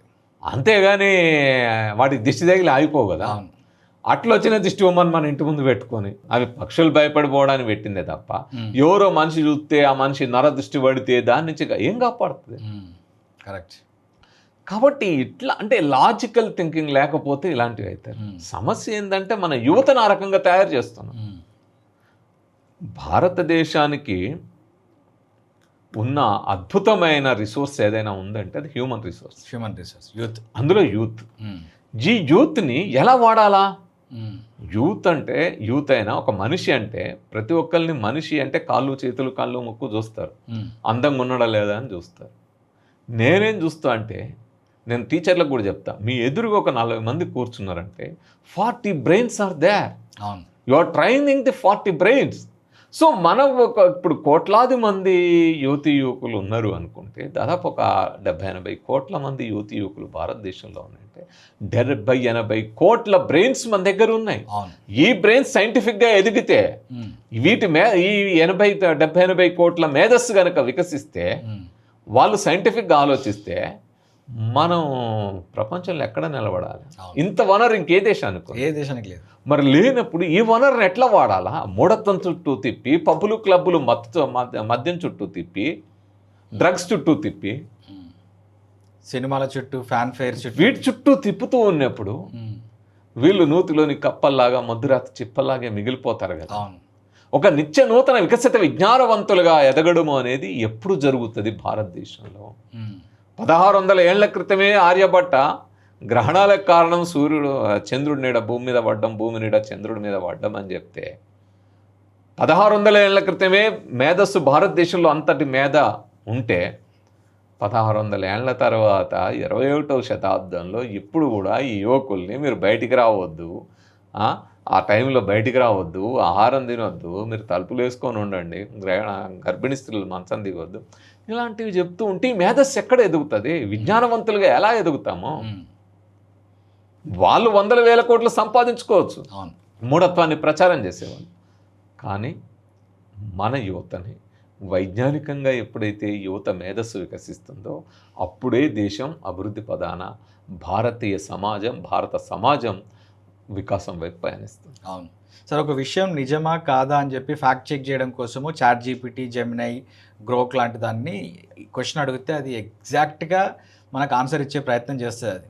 కానీ మనిషి ఇంత టెక్నాలజీ పెరిగినప్పటికీ, సృష్టికి ప్రతి సృష్టి చేసే సైన్స్ కూడా పెరిగినప్పటికీ కూడా హత్రాస్లో 2024లో ఒక సెల్ఫ్ స్టైల్డ్ గాడ్ మ్యాన్, ఒక బాబా, ఆయనను చూడ్డానికి, సత్సంగ్ అనే ఒక కార్యక్రమానికి ఆయనను చూడ్డానికి 2,50,000 మంది లక్నో దగ్గరలో హత్రాస్లో వెళ్తే అందులో 150 మందికి పైన చనిపోయారు, 150 మందికి పైన హాస్పిటలైజ్ అయ్యారు తొక్కిసలాటలో. ఎందుకు మనిషి ఒక విషయాన్ని ఇది నిజం కాదు, ఇది నమ్మకం, ఇది నమ్మకం అని చెప్పి డిసైడ్ చేసుకోలేకపోతున్నాడు? అంటే మన మూఢత్వం ఎక్కడ దాకా ఎంత దారుణమైన స్థితిలోకి తీసుకెళ్తుంది అనేది మీరు చెప్పిన ఉదాహరణ. అక్కడ జరిగింది ఏంది? ఆ బాబా వెళ్ళిపోయాడు. వెళ్ళిపోయిన తర్వాత ఆ బాబా వెళ్ళిన వాహనం యొక్క టైర్ ఉందే, ఆ టైర్ మచ్చలు పడ్డ ఆ ప్రాంతంలో ఏదైతే ఆ టైర్ వెళ్ళిన ప్రాంతం ఉందో ఆ మట్టి కోసం నేను కొట్టుకొని నాకు కావాలని కొట్టుకుంటే ఆ ఘర్షణలో మీరు అన్నట్టు 120 మందికి పైగా ప్రాణాలు పోయినాయి, అనేక మంది గాయాల పాలైనరు, చాలా ఇబ్బందులు ఫేస్ చేశారు. అంటే ఇంతమంది చనిపోయారు. మన ఇరాన్ వార్లో ఒక బాంబు పడితే 120 మంది పిల్లలు చనిపోయారంటేనే ప్రపంచం అల్లాడింది. మరి మన దగ్గర ఒకరు బాబా ఇట్లా పోతే ఇట్లా ప్రాణాలు పోయినాయి. సో ఇంత మూఢత్వం ఎందుకు ఉంటుంది? ఈ మూఢత్వానికి కారణం same scientific temper, rational thinking లేకపోవడం. అది లేకపోతే ఆ బాబా కాళ్ళు గడుగుడేంది? ఆ బాబా కాళ్ళు గడిగిన నీళ్ళు అంటే చరణామృతం అని తాగుతారట, చరణామృతం అని తాగేస్తారట. ఇంతకుముందు మనం చెప్పినట్టు లైంగిక వేధింపులు కూడా అక్కడ ఉన్నాయి. ఆయన చుట్టూ ఎప్పుడు 100 మంది కన్యలు ఉంటారంట. వాళ్ళు ఒక డ్రెస్ వేసుకొని ఉంటారు, వాళ్ళకు యూనిఫామ్ ఉంటుంది, ఒక కోడ్, డ్రెస్ కోడ్. సో 100 మంది కన్యలు, వీళ్ళని ఎవరు పంపుతారు? తల్లిదండ్రులే పంపుతారు. ఆ బాబా యొక్క పర్సనల్ పనులు ప్రతిదీ వీళ్ళే చూసుకుంటారంట. అంటే ఏం జరుగుతుంది? ఎంత మూఢత్వంలోకి వెళ్తా ఉన్నారు? సో ఇలాంటి మూఢత్వ ఘటనలు నేను ప్రతి దగ్గర ఎన్నో జరుగుతూ ఉంటాయి. కొన్ని బయటకు వస్తున్నాయి, కొన్ని బయటికి రావు. ఇప్పుడు అత్రాస్ బాబా దగ్గర ఘటన జరిగిన తర్వాత మనకు బయటకు వచ్చింది. అంతకుముందు ఎన్నిసార్లు జరగలేదు? ఈ చరణామృతం ఎన్ని రోజుల నుంచి తాగుతారు? ఆ మట్టి కోసం ఎన్ని రోజుల నుంచి కొట్టుకుంటారు? ఆ 100 మంది కన్యలు ఎప్పటి నుంచి ఆయన చుట్టూ తిప్పుతారు అలా. సో ఇట్లా మీరు చూస్తే ఇంకా బయటికి రాని ఒక ఆయన 150 మంది బయటకు వచ్చింది, అదో పెద్దగా ఉంది, సెలబ్రిటీస్, ఇదంతా పెద్ద సెన్సేషనల్ కేసు అయింది. మన దగ్గర 5-10 మందిని కూడా ఇట్లా చేసేటోళ్ళు ఎంతమంది లేరు? పుట్టపర్తి సాయిబాబా అని చెప్పేసి అప్పట్లో ఆయన నోట్లో నుంచి లింగాలు, తర్వాత చేతిలో నుంచి చైన్లు ఇవన్నీ తీసి ఇస్తుండే. చాలా పుట్టపర్తిలో చారిటబుల్ ట్రస్ట్ పెట్టి చాలా చారిటీ వర్క్స్, తర్వాత వాటర్ కూడా అక్కడికి తీసుకొని వచ్చారు. ఆయన కూడా ఇట్లాంటిదేనా? ఈ గాడ్ మ్యాన్ అనే కాన్సెప్ట్ ప్రజల్లో ఇంత మూఢత్వంలోకి తీసుకురావడానికి మొదలుపెట్టింది ఆర్జుడు అగ్నే పెద్ద ఎత్తున. అంటే ఈ పేరుతో ఎంతమంది, ఆయనకి మళ్ళా షిర్డీ సాయి ప్రేరణ కదా. ఆయన షిర్డీ సాయి అయితే నేనే ఆయన అవతారం అని ఈయన చెప్పుకున్నాడు కదా. సాయిబాబా అనుకున్నదే ఆయన కదా. ఇక ఆయన తర్వాత అనేక మంది వచ్చారు. అయితే షిర్డీ సాయి ఏమో నేనే బాబా అనుకొని చెప్పుకొని తిరగలేదు, ఆయన వీళ్ళందరూ బాబాలు చేశారు. కానీ పుట్టపర్తి సాయిబాబా నేనే బాబాని, నేనే దేవుడు అవతారాన్ని, నేనే పో అన్నాడు. సో మీరు ఆయన రథాన్ని కూడా చూసుకుంటే 3 మతాల సింబల్స్ కాళ్ళ దగ్గరే ఉంటాయి. సో అసలు ఐఎమ్ సుపీరియర్ అని చెప్పుకున్నాడు ఆయన. దాన్ని చెప్పుకుంటూ వీళ్ళని నమ్మించడానికి అనేక రకాల మాయలు ప్రదర్శించాడు. గాల్లోంచి విభూతి తీయడము, శివలింగాలు తీయడం, ఇవన్నీ మేము చాలాసార్లు ఎక్స్పోజ్ చేసి చూపెట్టినాం. ఆయన లైవ్లో అక్కడ తీసుకుంటే నేను మీడియాలో లైవ్లో అదే టైంకి తీసుకుంటూ ఒక 4-5 ఏళ్ళు వరుసగా ఆ పనులు కూడా చేసేసాను. సో అట్లా ఎక్స్పోజ్ చేసినాం. అబ్రహం కోవూరు నుంచి మొదలు పెడితే ప్రేమానంద్ గారి నుంచి విక్రమ్ గారు, ఇక్కడ మేము అందరం చేసినాం. సో ఇవి అర్థమైంది. కానీ మన జనాలు ఎట్లుంటారంటే మనం నిజం చెప్పిన దాన్ని వెంటనే యాక్సెప్ట్ చేయరు. అబద్ధాల్ని మీరు మంచిగా ఒక షుగర్ కోట్ వేసి మంచి అందంగా తయారు చేసి చెప్తే చాలా నమ్ముతారు. అట్లాంటి మాయలు చేసి చెప్పి నమ్ముతారు. ఈ మూఢత్వం ఎక్కడ దాకా ఉంటుంది తెలుసా? 40 ఏళ్ళు ఇవన్నీ మోసాలు, మాయలు మహిమలు లేవు అని ఇంత చెప్పిన రమేష్ రేపు పొద్దున ఉత్తగానే ఇక డబ్బులు కావాలని కనుక అనుకొని పొరపాటున ఆయన ఏదన్నా దురాశ పేరాశ ఆయనలో చేరి ఒక బాబా అవతారం ఎత్తి ఇవే మిరకల్స్ చేసిండు అనుకోండి, అదే కోట్లు ఆయనకు వస్తాయి. అంటే నిన్నటిదాకా ఈయన ఇట్లా చెప్పిండు కదా, అరే ఇవ్వాలెట్ట నమ్ముతామని కూడా అనుకోరు. ఇంకా అదరగొడతారు మనల్నే. మీకేం తెలుసా, ఆయన దగ్గర ఎంత భయం ఉంది తెలుసా అంటారు. సో అది అంటే మన మూఢత్వం ఈ బ్రెయిన్ ఏమి పని చేయనియదు. అంటే ఒక రకమైన చైతన్య రాహిత్యంలోకి మొద్దుపరుస్తుంది మన మెదడు మొద్దువారిపోతుంది మూఢత్వం. సో ఆలోచన అనేదే చచ్చిపోతుంది. ఆలోచన చచ్చిపోయినప్పుడు అవి అట్లనే జరుగుతాయి. అట్లా ప్రాణాలు కోల్పోతారు, మూత్రం కోసం పరిగెడతారు, మట్టి కోసం పరిగెడతారు. లేకపోతే అశోక్ ఖారత్ లాంటి వాళ్ళ దగ్గరికి, ఆసరం బాపూజీ లాంటి వాళ్ళ దగ్గరికి, లేకపోతే ఇంకెవరు బిషప్లు వాళ్ళు చేస్తున్న దగ్గరికి, ముల్లాల ప్రేయర్ ఆయిల్స్ అని చెప్పేసి ఇప్పుడు మామూలుగా మనము స్వస్థత కార్యక్రమాలు అని చెప్పి జరుగుతుంటాయి కదా. వాళ్ళు ఎయిడ్స్కి మందు లేదు, ఎయిడ్స్ తగ్గించినాము, మాకు ఎయిడ్స్ తగ్గిపోయిందని చెప్పి చెప్తుంటారు. అప్పటి వరకు ఎలాంటి ఆపరేషన్ లేని వాళ్ళు, కంటి చూపు లేని వాళ్ళు సడన్గా నాకు కళ్ళు కనబడుతున్నాయి, అందరు కనబడుతున్నారని అంటారు. ఆయన పుట్టడంతోనే పోలియోతో వస్తాడు, పుట్టి పెరిగిన తర్వాత పోలియో వస్తాడు. నాకు ఇప్పుడు ఇది రాయడం వల్ల నాకు పోలియో లేదు అని చెప్పి లేచి నడుస్తుంటాడు. ఇవన్నీ ఎట్లా సాధ్యపడుతుంటాయి అంటారు కదా. కుంటివారు నడిచేదారు, గుడ్డివారు చూసేదారు, మగవారు మాట్లాడతారు, ప్రభువు నామం నామేనా అంటాడు. అంటే లేచి నిలబడతారని మీరు అన్నట్టు ఇట్లాంటి రోగాలు తగ్గుతాయి. ఇంకా దారుణం ఏంటంటే ఒక చనిపోయిన శవము నోట్లో ఆయిల్ సుక్కలు వేస్తే బతికొచ్చిందని కూడా ఒక ఆమె క్లెయిమ్ చేసింది. ఓకే. సో ఇట్లాంటివి చెప్తారు. ఫస్ట్ థింగ్ వాళ్ళు బైబిల్ చదివేటోళ్ళని చూడండి. ఇట్లాంటి వాళ్ళు కొంతమంది అద్దాలు ఉంటాయి, గుడ్డోళ్ళకి సూపు తెప్పిస్తారు, కానీ నువ్వు మాత్రం అద్దం లేకుండా ఉండలేవా? స్పెక్స్ లేకుండా ఉండలేరా? స్పెక్స్ పెట్టుకొని ఎంతమంది చదువుతారు? అవును. అంటే ఎదుటోళ్ళకి పని చేస్తే మీకు పని చేయదా? వీళ్ళకి జ్వరాలు వస్తే, వీళ్ళకి జబ్బులు వస్తే ఎక్కడికి పోతారు? ఆ మాటలు నమ్మి ఊరుకుంటారా? ఉంటారా? కరెక్ట్. అందుకే ఇలాంటి వాళ్ళని మనం ఛాలెంజ్ చేసేది ఏంటంటే, మీరు అమాయకుల్ని, మిమ్మల్ని నమ్మి మూఢత్వంతో వచ్చిన వాళ్ళని మోసం చేయడం కాదు, రండి ఛాలెంజ్ చేస్తాం. ఇప్పుడు ఆ సచిన శవం నోట్లో ఆయిల్ సుక్కలేస్తే లేచి నిలబడదా? తీసుకెళ్దాం, మన కెమెరాలు పట్టుకొని పోదాము. గాంధీ హాస్పిటల్ మార్చురీకో, ఉస్మానియా హాస్పిటల్ మార్చురీకో పోదాం. అక్కడ ఉండే శవాల నోట్లో ఆయిల్ సుక్కలేసి ప్రభువు నామమున ఆజ్ఞాపిస్తున్నాను లేపమనండి, అయిపోయా. మనందరం ఒప్పుకుంటాం కదా. అవును. ఎంఎన్జే క్యాన్సర్ హాస్పిటల్ పోదాం, అక్కడ క్యాన్సర్ పేషెంట్ల రికార్డు తీసుకుందాం. వాళ్ళందరికీ ఏమన్నా ఎన్ని ట్యాంకర్లు కావాలో అన్ని ట్యాంకర్లు రేవంత్ రెడ్డి గారిని రిక్వెస్ట్ చేసి కాలు మొక్కి నాకు వాటర్ ఆయిల్ ట్యాంకర్ ఇయ్యబ్బా అని ఇప్పించి అది ఆపుదామా. ఇస్తే ఏముంది, 100 కోట్లు మిగులుతాయి కదా గవర్నమెంట్కి, డబ్బులు మిగులుతాయి కదా. ఒక హాస్పిటల్ అవసరం లేని పరిస్థితులు, ప్రజల ప్రాణాలు కాపాడబడతాయి కదా.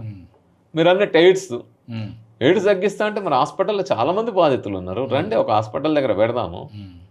ఈ ఛాలెంజ్ తీసుకోవడానికి ఏ పాస్టర్ అయినా సిద్ధంగా ఉన్నారా? కల్వరి ఆయిల్ పేరుతో మోసం ఎంత అసలు ఎన్ని కథలు చెప్తారంటే, ఆ కర్చీఫ్ అమ్ముతారు కల్వరి. ఆ కర్చీఫ్ అంటే ఒక కళ్ళు లేని ఆయన తీసుకెళ్ళి ఇట్లా కంటి మీద పెట్టుకొని ప్రేయర్ చేయగానే కన్ను వచ్చిందట. వస్తుందా? అదే ఛాలెంజ్ చేద్దాము, రమ్మనండి మన దగ్గర. ఇప్పుడు బ్లైండ్ స్కూళ్ళు ఉన్నాయి కదా, మన పిల్లలు చాలామంది, ఇప్పుడు మలకపేటలో బ్లైండ్ స్కూల్ ఉంది, చాలామంది పిల్లలు కళ్ళు లేక ఇబ్బంది పడతారు. పెడదాము. ఇప్పుడు మేము ఐ డొనేషన్కి చాలా ప్రచారాలు చేస్తుంటారు, eye donation organisations. Eye donation కళ్ళు లేని వాళ్ళకి కళ్ళు రావాలంటే రెటీనా అదే తీసి అదే రెటీనా అంటున్నా, ఇది కార్నియా తీసి పెట్టాలి ఇవి అంటారు కదా. సో దానికోసం డొనేషన్ అడుగుతూ ఉంటాం. ఇవన్నీ అవసరం ఉండదు కదా, ఖర్చు పెడితే అయిపోయాయి కదా. అవును. ఇంకేంది ఎందుకు ఆపరేషన్లు, సర్జరీలు, నేను అడుగుడు ఇదంతా ఎందుకు? అవును. సో ఇలాంటి ఛాలెంజ్కి నిలబడతారా? నిలబడ్డం అనేది సాధ్యం కాదు. ఇప్పుడు మన దగ్గరే ఈ పక్కనే కాచివన్ సింగారం అని ఒక గ్రామం ఉంది, ఇరుజాదిగూడ నుంచి లోపలికి వెళ్తే. అక్కడ ఒక పాస్టర్ ఇట్లనే సవాల్ చేశాడు, అస్సలు వీళ్ళు లేవంటారు, నేను దయ్యాల విడుదల చేస్తా, సాతాన్ని విడుదల చేస్తా, బాణమతి శాతబళ్ళ నుంచి వీళ్ళని రక్షిస్తా, కాపాడతా, ఛాలెంజ్ వచ్చి చూసుకోండి అని ఒక ఆదివారం రండి అని ఒక ఛాలెంజ్ చేశాను.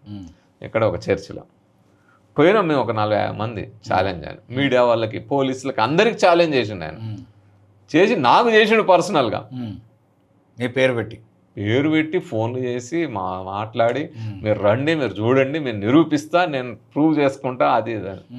సరే అని మేము పోయినాం, కూర్చున్నాం. ఆయన ఏమంటాడు, ఆయనట ప్రేయర్ చేసిన తర్వాత అందరు ఎగిరి దూకి కింద పడ్డాక అప్పుడు వచ్చి వాళ్ళని అడిగితే, నువ్వు రాసుకో, అడిగితే మాకు తగ్గింది అంటే ప్రూఫే కదా అంటావు.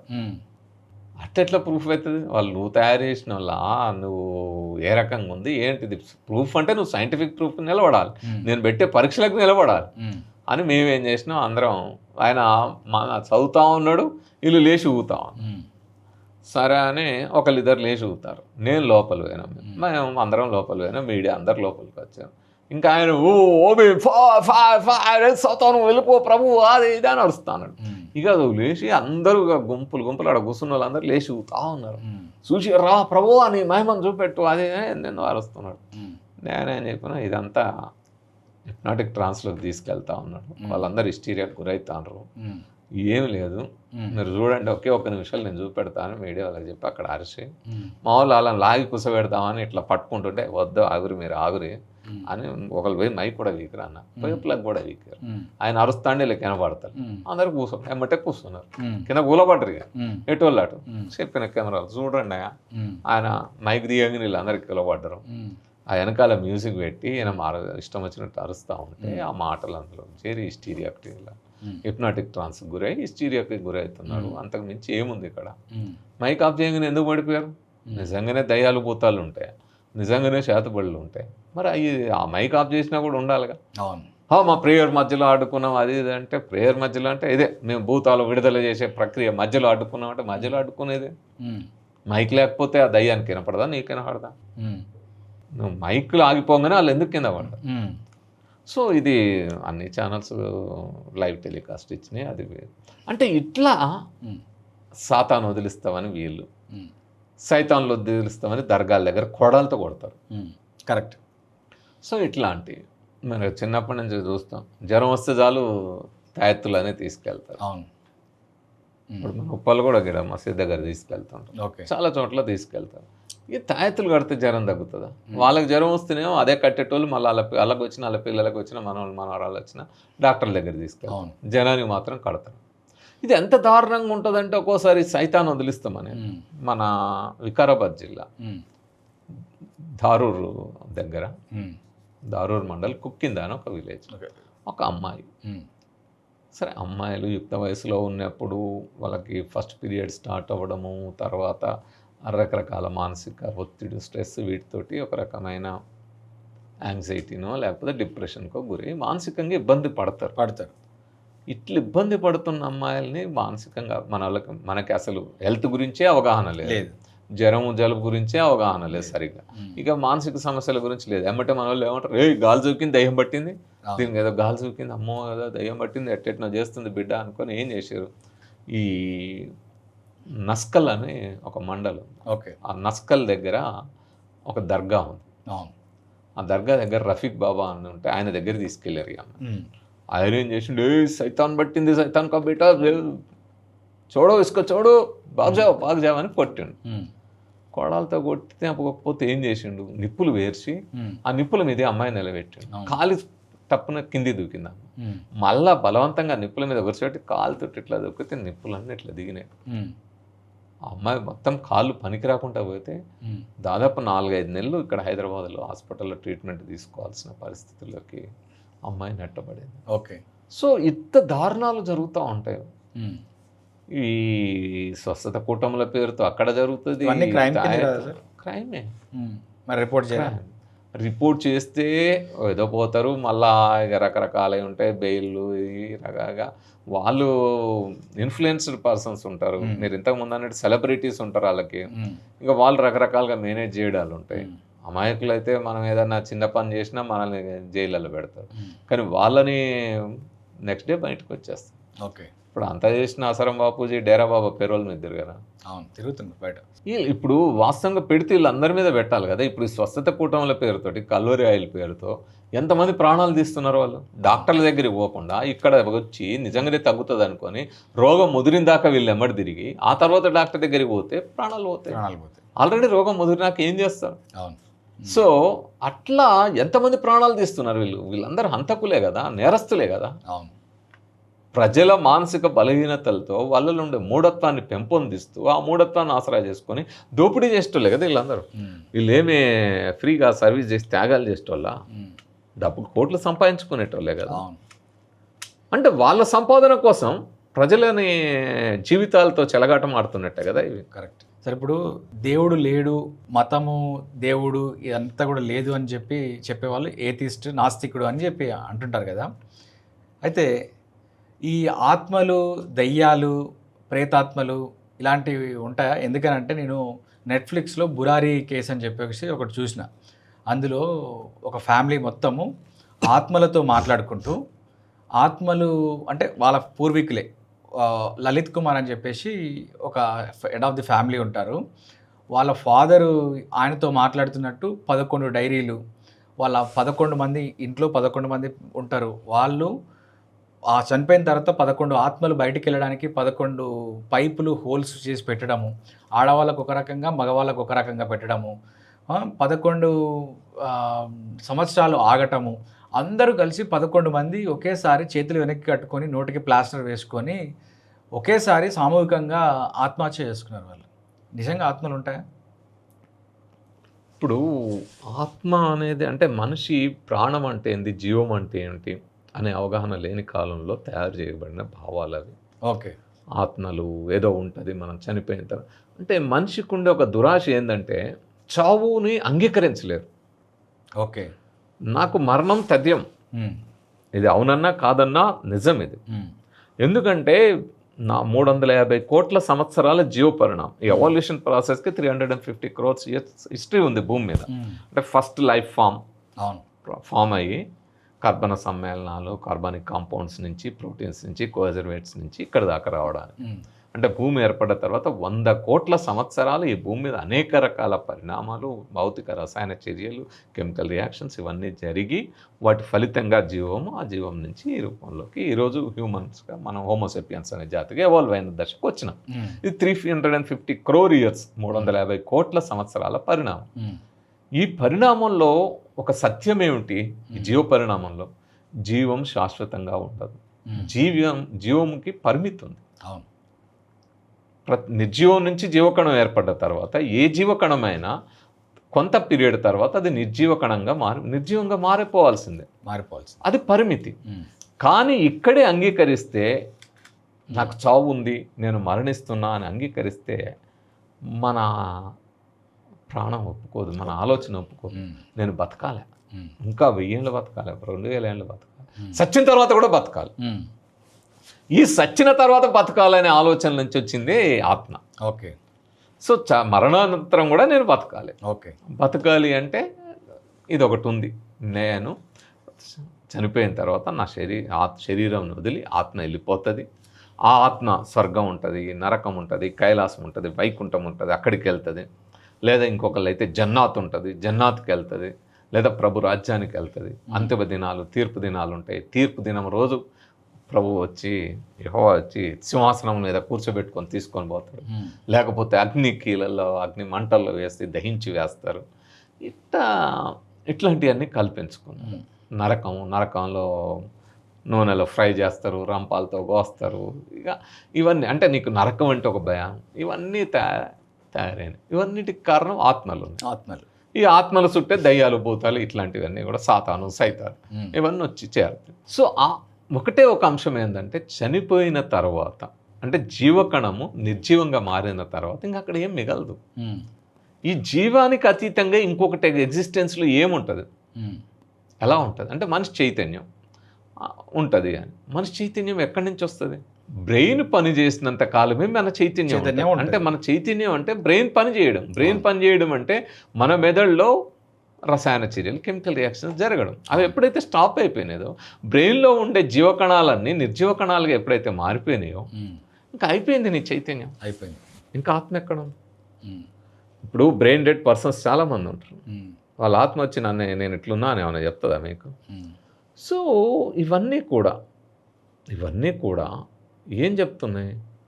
మరణానంతర జీవితం అనే ఒక భ్రమంలో నుంచి, ఆ ఆశలో నుంచి, దురాశలో నుంచి కల్పించబడ్డాయి ఈ ఆత్మలు, అవన్నీ కూడా. ఈ స్పిరిట్ అంటారు, రకరకాల పేర్లతోటి చెప్పేవన్నీ కూడా అవేమీ ఉండవు. కానీ అవి ఉంటాయి అనే పేరుతో జరుగుతున్న దారుణాలు మాత్రం మీరు అన్నట్టు ఇది ఢిల్లీలో జరిగింది. 11 మంది బిల్డింగ్లో సూసైడ్ చేసుకుని ముందే 11 పైపులు పెట్టుకొని 11 ఆత్మలు బయటికి వెళ్ళిపోతాయి.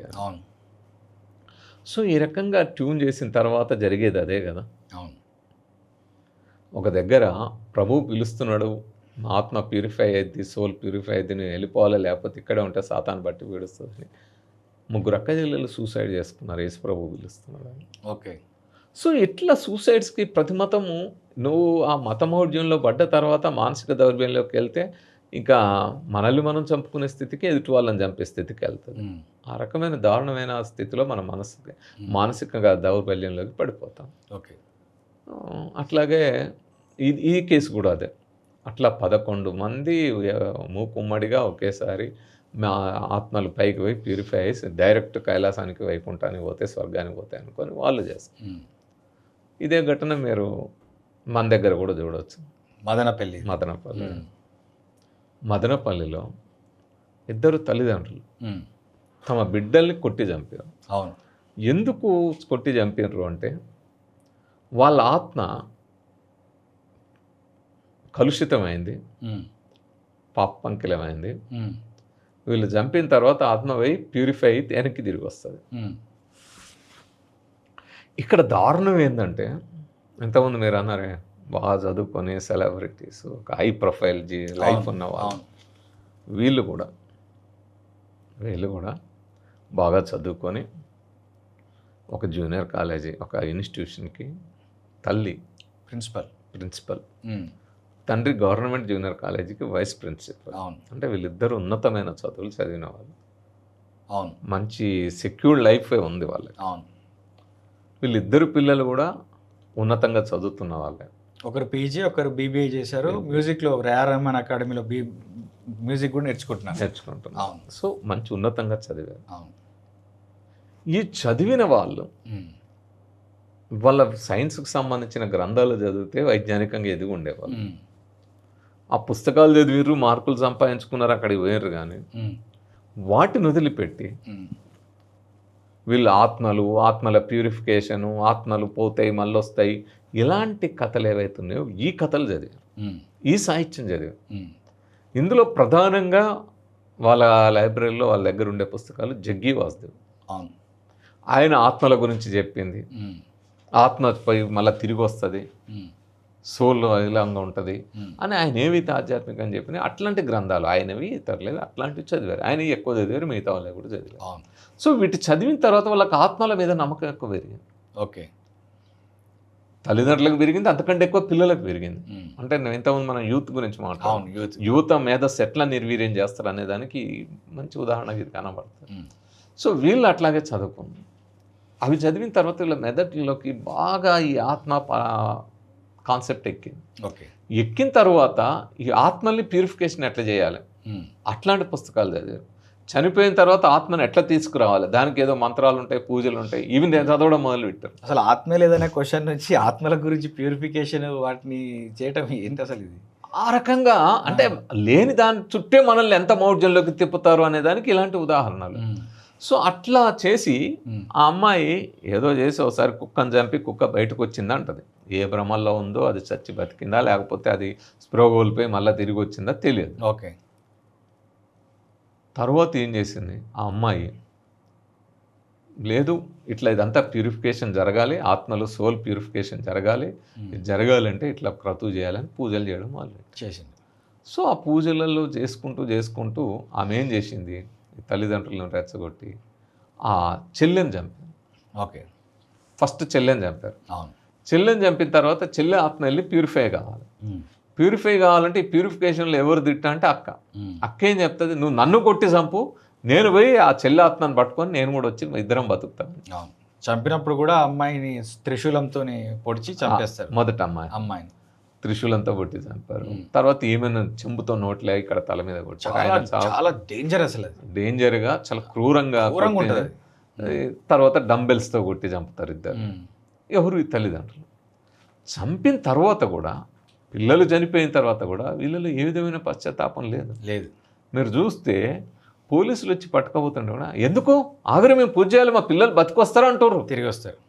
ఆ మధ్య కూడా ఒక చర్చిలో చూసిన ఒక అతను చనిపోతే ఆ పిల్లలు లేదు మా నాన్న తిరిగి వస్తాడు, ప్రభువులో 3 రోజుల తర్వాత లేచిండట్టే మా నాన్న కూడా లేచి వస్తాడు, ఇక్కడ ఉంచాల్సిందే బాడీ అని అట్లనే ఉంచిరు 3-4. సో ఇట్లాంటి నమ్మకాలు అంటే ఈ ఆత్మలు ఉన్నాయి, నువ్వు చచ్చిపోయినా మళ్ళీ తిరిగి వస్తారు, మళ్ళీ వచ్చి చేరుతాయి. అగా చనిపోగానే వేస్తారు ఒక క్యాసెట్ ఆత్మల గురించి, వాడికి మరణం తప్పదు, మరణించిన వాడికి ఆత్మకి చావు లేదు, ఆత్మ నాశనము కానిది, అగ్ని దహించి వేయజాలదు, జలము తడపజాలదు అని వేస్తారు కదా.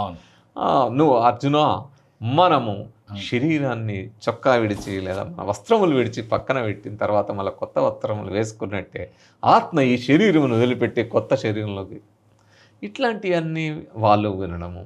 అట్లాగే స్పిరిట్స్, సోల్ అని చెప్పి ఇతర మతాలు, అన్ని మతాల్లో ఈ రకంగా ఈ స్పిరిట్ చుట్టూ లేని వాటి చుట్టూ తిప్పి, అంటే నాది లైఫ్ శాశ్వతం, నేను శాశ్వతంగా ఉంటా, అది స్వర్గంలో నరకంలో ఇంకెక్కడో ఉంటా అనే ఆ భ్రమ, అంటే నా ఒక దురాశ, నేను నాకు సావు రాకూడదు, సావు లేదు అనే భ్రమల్లో నుంచి కల్పించుకున్న వాటి చుట్టే తిప్పి మనం మనుషుల్ని దీని చుట్టూ తిప్పడంలోనే ఈ ఆత్మల దందా జరుగుతూ ఉంటుంది.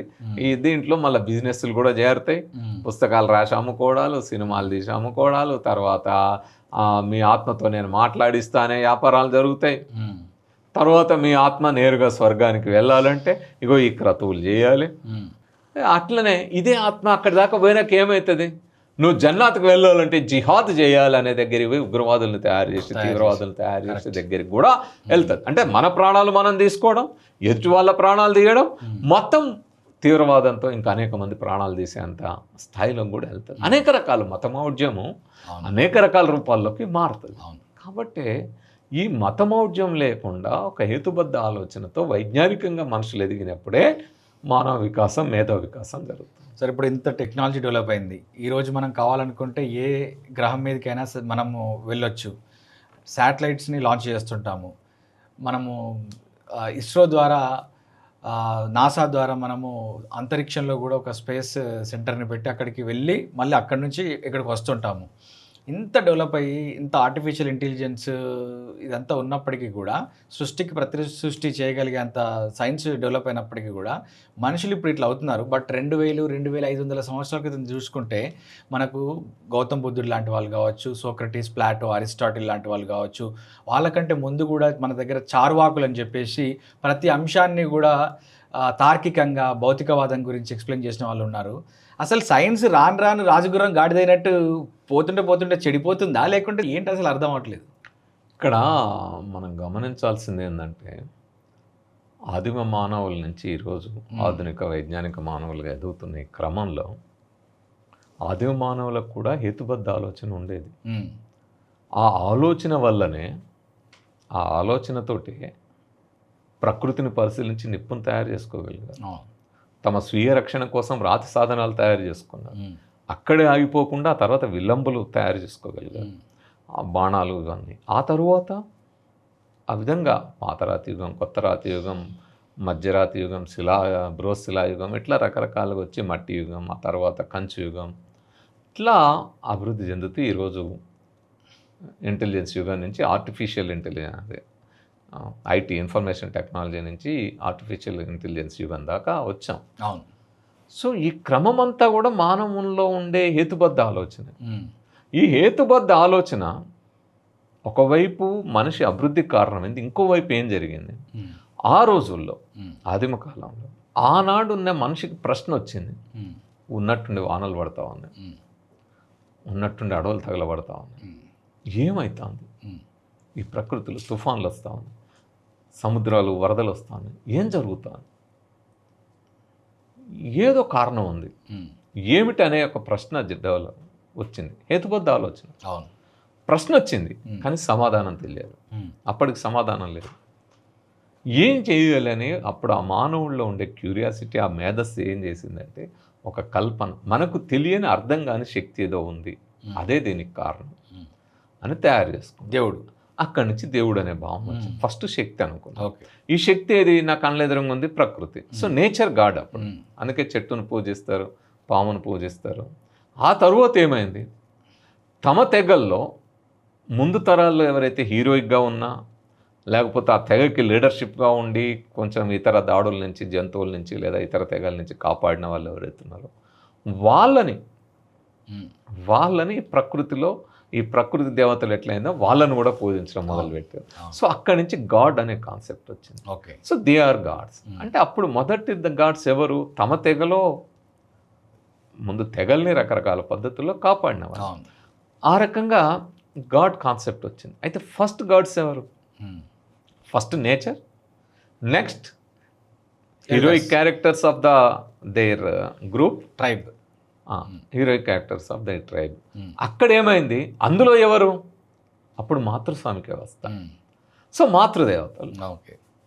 ఇప్పుడు మనం వ్యవసాయానికి అప్పట్లో కట్టలు కట్టుకున్నాం, చెరువులు, చిన్న చిన్న కట్టలు ఆ కట్ట దిగుతూ ఉంటుంది. సో ఆ కట్టను కాపాడడానికి ఒక మనిషిని అక్కడ పెట్టు, ఒక ఆమె అక్కడ నిలబడింది, తన డ్యూటీ అది కాపాడడము, రకరకాల ముందు హెచ్చరిక చేయడము, దానికి ఏదైనా అవసరమైన టెక్నికల్ అంశాలు ఆ రోజుల్లో ఉండే అందుబాటులో ఏదైనా వాడడం, లేదా ఇంకో నలుగురు తయారు. సో కట్టమైసమ్మ. సో అట్లా ఎక్కడికక్కడ తయారు చేసుకున్నాం.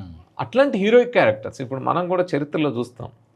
సమ్మక్క సారక్క ఎవరు? వాళ్ళు ఆ తెగని కాపాడుకున్నటువంటి కాకతీయ రాజులకి వ్యతిరేకంగా ఎదురు తిరిగి యుద్ధం చేసి ఆ యుద్ధంలో ప్రాణాలు అర్పించిన వీరనారి. సో ఆ వీరనారి మళ్ళీ ఇప్పుడు వాళ్ళకి దేవతలైకు. అంటే హీరోయిక్ క్యారెక్టర్స్ అంటే ఒక పోరాట యోధులు ఎవరైతే ఉన్నారో వాళ్ళని ఆ విధంగా. సో ఆ విధంగా తయారై. సో వీళ్ళకి ఏం చేయాలి ఇప్పుడు? వీళ్ళకి మనకంటే ఉన్నతమైన లక్షణాలు ఉండాలి. సేమ్ ఇదే ఉంటే, మనుషుల్లాగే ఉంటే ఇక పూజ ఎట్లా? సో అనేక రకాలుగా కాలక్రమంలో అనేక రకాల కల్పనలు వచ్చినాయి. ఇక వాటిలో నుంచి మనకి ఇతర దేశాల నుంచి వచ్చిన వాళ్ళు తీసుకొచ్చిన గాడ్స్ ఇవన్నీ కలిసిపోయి వాళ్ళకి 4 చేతులు, 10 తలలు, రకరకాల ఎవరికి ఏ ఊహ దోస్తే ఆ ఊహ వాళ్ళకి కల్పించేసినాం. అట్లా తయారైనారు. సో అలా తయారైన తర్వాత ఒకవైపు ఏమో ఇది తయారై ఇది మతము, దైవము, ఇది ఎదుర్కొంటూ మూఢత్వం ఇది పెరుగుకుంటూ వచ్చింది. కానీ మానవ క్యూరియాసిటీ నేను ఎప్పుడైతే ప్రశ్నేసుకున్నానో ఇక నేను ఏదో మనకు తెలియని మానవాతీత శక్తి, ప్రకృతి అతీత శక్తి ఉందని దానికి అంటగట్టాను. ఇది ఇటు పోతున్నా ఇక్కడ ఆగిపోలే మానవ మేధస్సు, ప్రశ్నించే తత్వం. దీనికి కారణం ఏమై ఉంటుందని వెతకడం మొదలుపెట్టింది. సమాధానం వెతకడమే, ప్రశ్నేసుకోవడమే కాదు. హేతుబద్ధ ఆలోచన అంటే కేవలం ప్రశ్నేసుకోవడమే కదా, ఆ ప్రశ్నకు ఆన్సర్ కూడా వెతకడం. సో అలా వెతుక్కుంటూ వెళ్తేనే ఇప్పుడు జలచక్రము, వానలు ఎందుకు పడతాయి అర్థమైంది, అడవులు ఎందుకు తగలబడతాయి అర్థమైంది. అది అర్థమైన తర్వాత నిప్పుగా మొద్దు అడవులు తగలబడ్డప్పుడు చూడడమే కాకుండా కొమ్మకు రాసుకున్నందువల్ల అడవుల్లో పెద్ద ఎత్తున రాసుకోవడం వల్ల మంట పుడుతుందని అర్థమైన తర్వాత కొమ్మకు రాయడం, రాయిని కొట్టడం, ఆ రాయి రాసుకున్న రాపిల్లోంచి నిప్పు తయారవడం, అక్కడి నుంచి రాజ సాధనాలు, ఇంకోవైపు నిప్పు నుంచి మళ్ళీ కాల్చిన మాంసం తినడం, ఇట్లా అభివృద్ధి చెందుకుంటూ వచ్చింది. సో మనిషి అక్కడే ఆగిపోలే, ఒక కల్పన సృష్టించుకున్నాడు. కానీ ఇప్పటికీ అక్కడ ఆగిపోకుండా ఎట్లయితే అభివృద్ధి చెందుకుంటూ వచ్చారో ఆ తత్వంలో నుంచే చార్వాకులు, లోకాయుతులు, అసలు దాన్ని లోకాయుతం అంటే లోకులలో ప్రచారం ఉంది. ఆ రోజు ప్రజల్లో ఈ రకమైన ప్రచారం ఉండేది. సో ఏమిటి ప్రశ్నించాలి, ప్రతిదానికి వాస్తవం ఏందో తెలుసుకోవాలి దాన్ని. సో ఇట్లా బయలుదేరిన వాళ్ళు ఏం చేశారు, వీళ్ళు ఆత్మలని రకరకాల కల్పనలు చేసి, కర్మకాండాలు చేసి, ఇవన్నీ చేసి వీళ్ళు దైవం చుట్టూ అనేక రకాల గాథలు, ఇవన్నీ ఆత్మలు ఇవన్నీ అల్లుకుంటూ వీటి చుట్టూ తిప్పారు. స్వర్గం, నరకం, ఇలాంటి కథలు, వైకుంఠం, ఇలాంటివన్నీ జన్నాతు, ఇవి ఇలాంటి కథలు అల్లుకుంటూ వీళ్ళు తిప్పారు. వీళ్ళు ఏం చేశారు, ఈ ఆలోచన, ఈ ప్రశ్నించే తత్వం, సమాధానం వెతుక్కునే తత్వంలోంచి బయలుదేరిందే చార్వాకు. ఓకే. సో ఈ చార్వాకులు పెద్ద ఎత్తున ఆ రోజు ఒక రకంగా వైజ్ఞానిక భావజాలానికి పునాదులు వేశారు. వాళ్ళు ఆ రోజు ఎంత లాజికల్ ప్రశ్నలు అడిగేవాళ్ళంటే, ప్రశ్నించే దాంట్లో చాలా లాజికల్ క్వశ్చన్స్ అడిగేవాళ్ళు. వాళ్ళ క్వశ్చన్లు అడగడం కాదు, సమాధానం కూడా చెప్పుకున్నాను. ఒక వస్తువు 2 వస్తువులు కలిస్తే ఎట్లా దాని రూపం మారుతుంది అనే దానికి వాళ్ళు ఉదాహరణ చెప్తారు. ఆకు, సున్నం,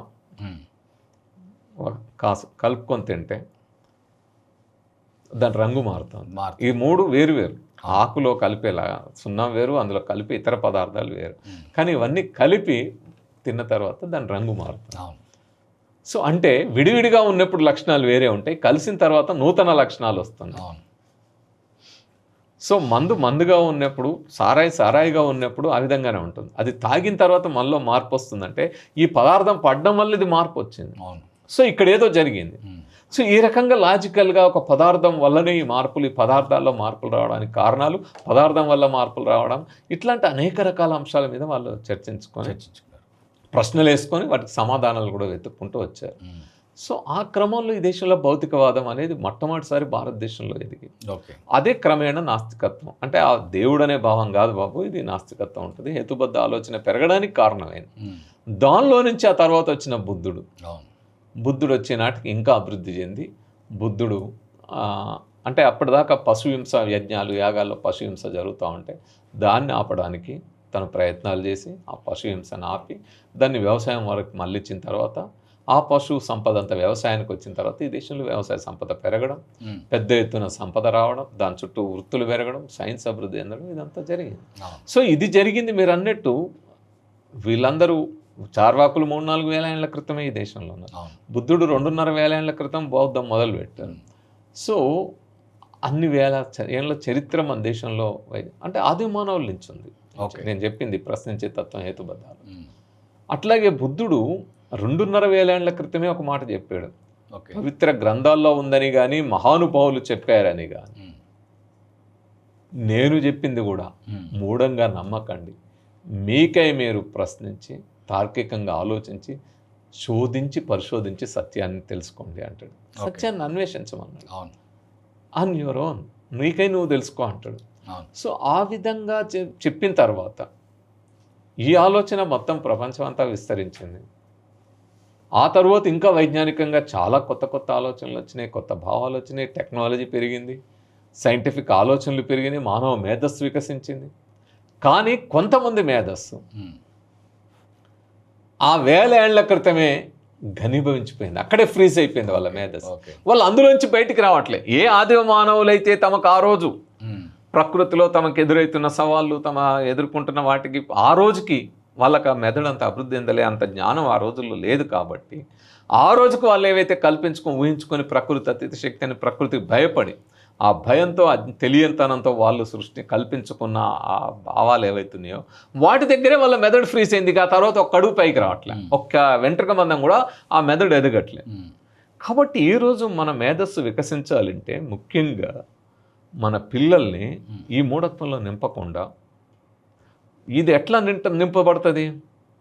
చిన్నప్పటి నుంచే పిల్లల్ని మీరు ఎవరినైనా చూడండి, పిల్లల్ని మీరు స్వేచ్ఛాయుతంగా స్వేచ్ఛాలోచన పరులుగా పెంచండి. మీరు వాళ్ళ మీద ఏ భావాలు రుద్దకండి, వాళ్ళు ఖచ్చితంగా వైజ్ఞానికంగా ఎదుగుతారు.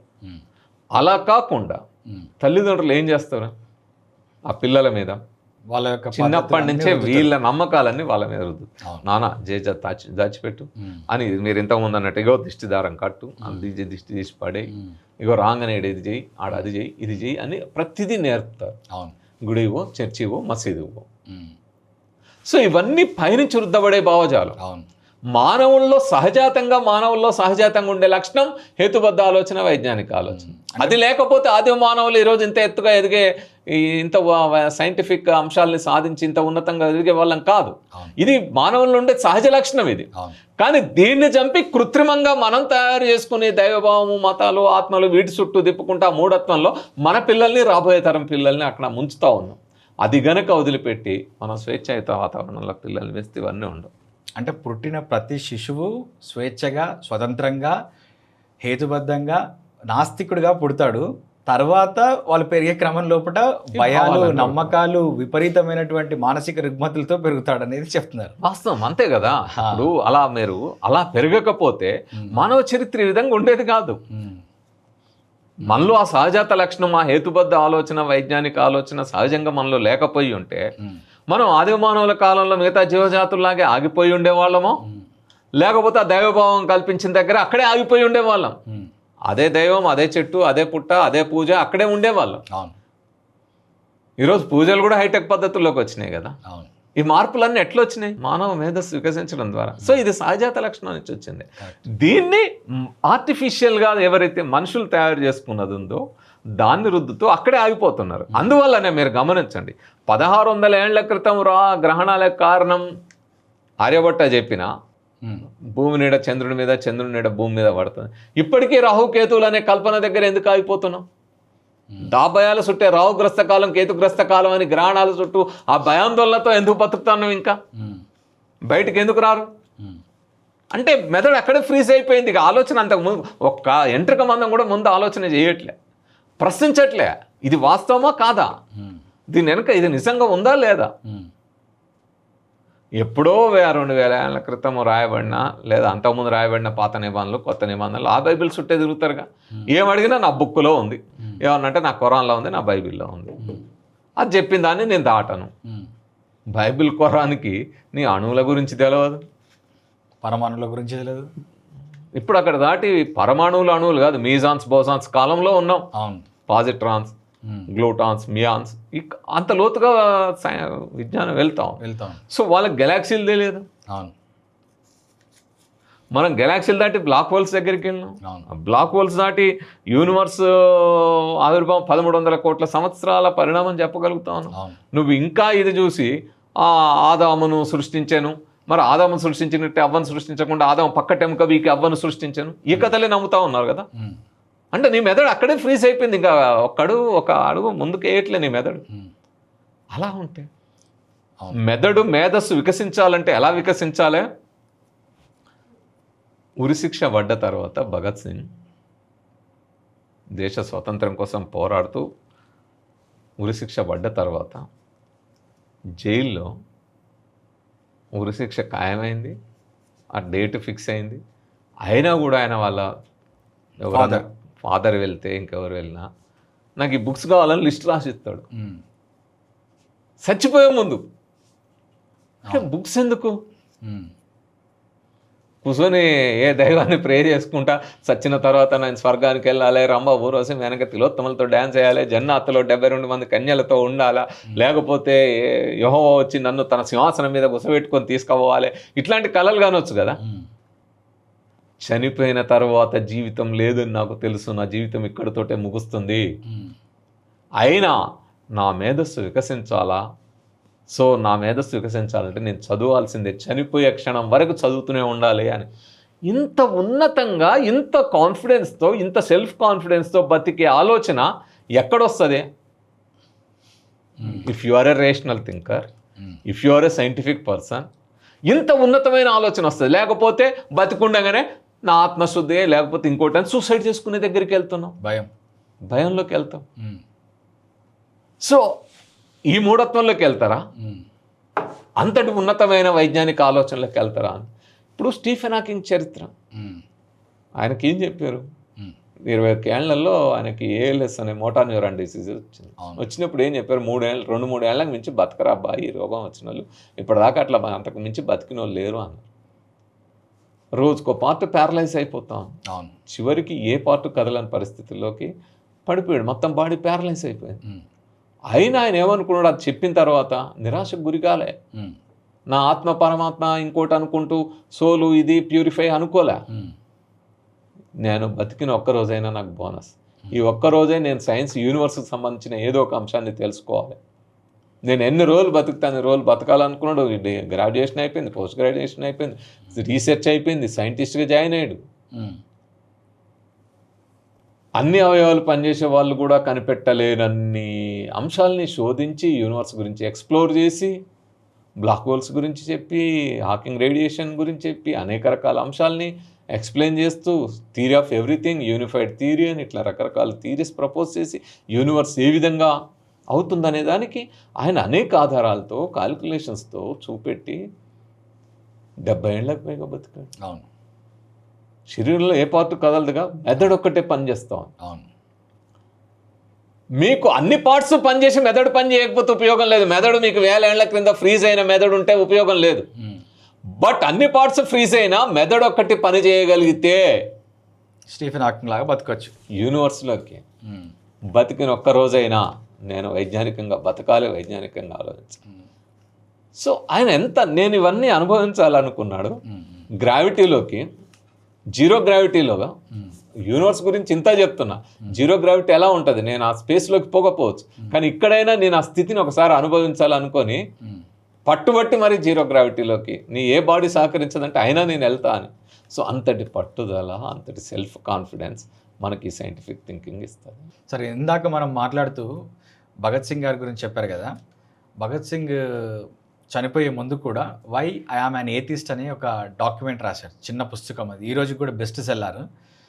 నేను ఎందుకు నాస్తికుడిని అనేది తెలుగులో కూడా అది ట్రాన్స్లేట్ అయింది. ఆ పుస్తకము చాలా పాపులర్ పుస్తకం అది. సో చనిపోయే ముందు కూడా ఆయన ఎందుకు అట్లా నేను నాస్తికుడిని అని చెప్పి అట్లా చెప్పుకోవాల్సి వచ్చింది? అంటే ఆయన మీద చాలా ఇప్పుడే ట్రోల్స్ ఎట్లయితున్నాయో అనేక రకాల దుష్ప్రచారాలు జరిగినాయి. అంటే భగత్ సింగ్ ఒక అహంకారి అని, అహంభావంతో వ్యవహరిస్తాడని, ఆయన ఇదని ఇంకా రకరకాలుగా జరిగినాయి. సో అలాంటి వాటికి సమాధానంగా అనుకునే కంటే కూడా అవన్నీ వస్తున్న తరుణంలో తన భావాల్ని ప్రజలకు తెలియచేయాలి. ఎట్లాగో తన మరణం ఫిక్స్ అయిపోయింది, ఉరిశిక్ష పడింది. సో తన భావాలు తనతోనే వెళ్ళిపోకుండా, ఇంతకుముందు చెప్పినట్టు నేను తన జీవితాంతం చదువుకుంటాను. అవును. ఆ చదువుకున్న దాన్ని ఆయన తన మనసులోనే పెట్టుకోలేదు. అవును. ఆ భావాలన్నీ అసలు జైలు గోడల మీద కూడా రాశాడు, కాగితాల మీద రాశాడు.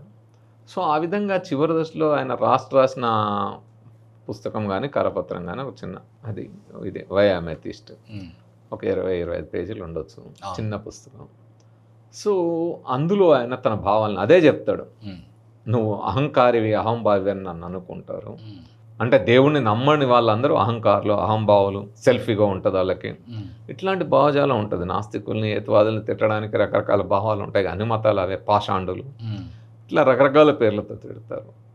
సో అప్పుడు ఆయన చెప్తాడు, ఇది అహంభావం కాదు, అహంకారం కాదు, నిజాన్ని గ్రహించే తత్వం. నాకు తెలుసు, నేను ఇప్పుడు ఎక్కడో చెప్తలే, నేను భద్రమైన జీవితం నుంచి నేను మాట్లాడట్లే, సెక్యూర్డ్ లైఫ్ నుంచి మాట్లాడట్లే. చావు నాకు ఉరిశిక్ష పడింది, చావు సిద్ధమైంది, మరణం అంచునిచ్చే మాట్లాడుతున్నాను. నేను చనిపోయిన తర్వాత స్వర్గం నరకం ఉంటాయనే భ్రమలతోటి చనిపోవట్లే. నాకు తెలుసు ఆ ఉరికంబం, ఆ ఉరి తాడేదైతే నా మెడకు బిగిసిన మరుక్షణమే నా జీవితం అంతమైపోయింది, ఇంకా తర్వాత ఏమీ లేదని నాకు తెలుసు. అయినా నేను సిద్ధపడడానికి కారణం దేశం. మేము సిద్ధపడడానికి కారణం దేశం స్వేచ్ఛ, స్వాతంత్రం, సమానత్వంతో వికసించాలి అని. ఆ విధంగా యువత ఈ దేశాన్ని కాపాడుకోవాలి, మా మరణం స్ఫూర్తిని అందించాలి. అది ఇంత ఉన్నతమైన ఆలోచన మాకు రావడానికి కారణం నా ఫిలాసఫీ, నా ఆలోచన విధానం ఏమిటి?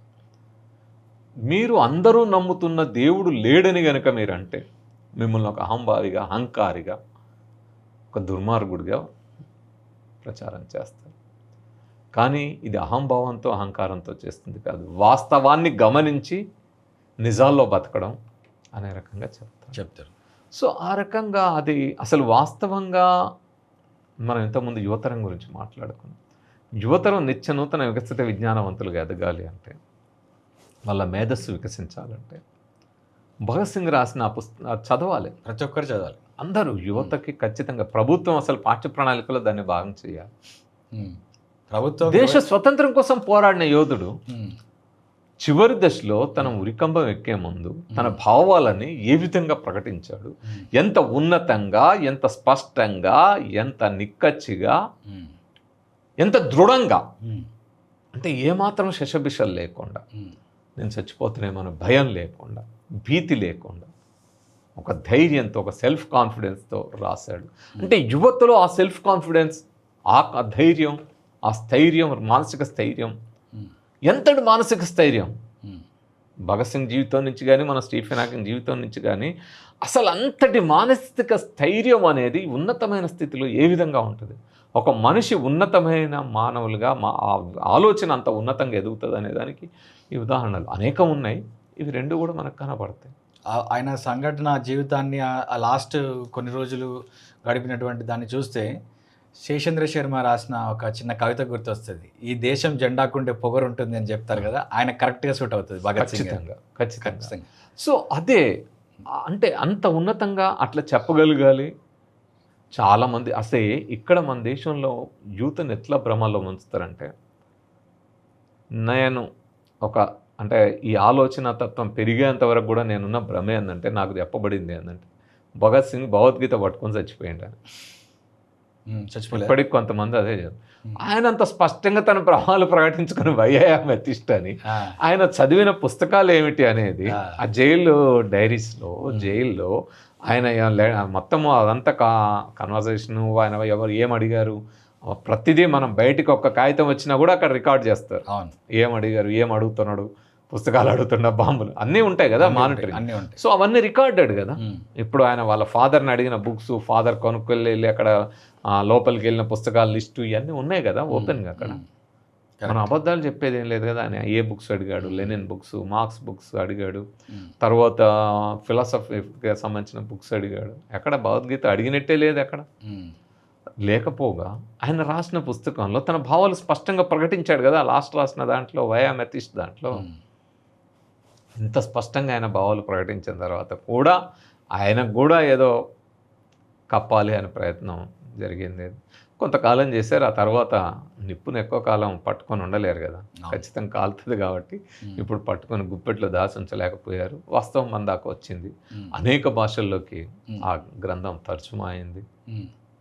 సో ఇంగ్లీష్లోకి వచ్చింది, మన తెలుగులో అనేక భాషల్లోకి తర్జుమా అయింది. ఈవెన్ భారతదేశంలోనే కాదు, విదేశాల్లో కూడా, అంతర్జాతీయంగా కూడా అనేక భాషల్లోకి అది తర్జుమా అయ్యి చాలామందికి అది ప్రేరణాత్మకంగా, స్ఫూర్తిదాయకంగా ఉంటుంది.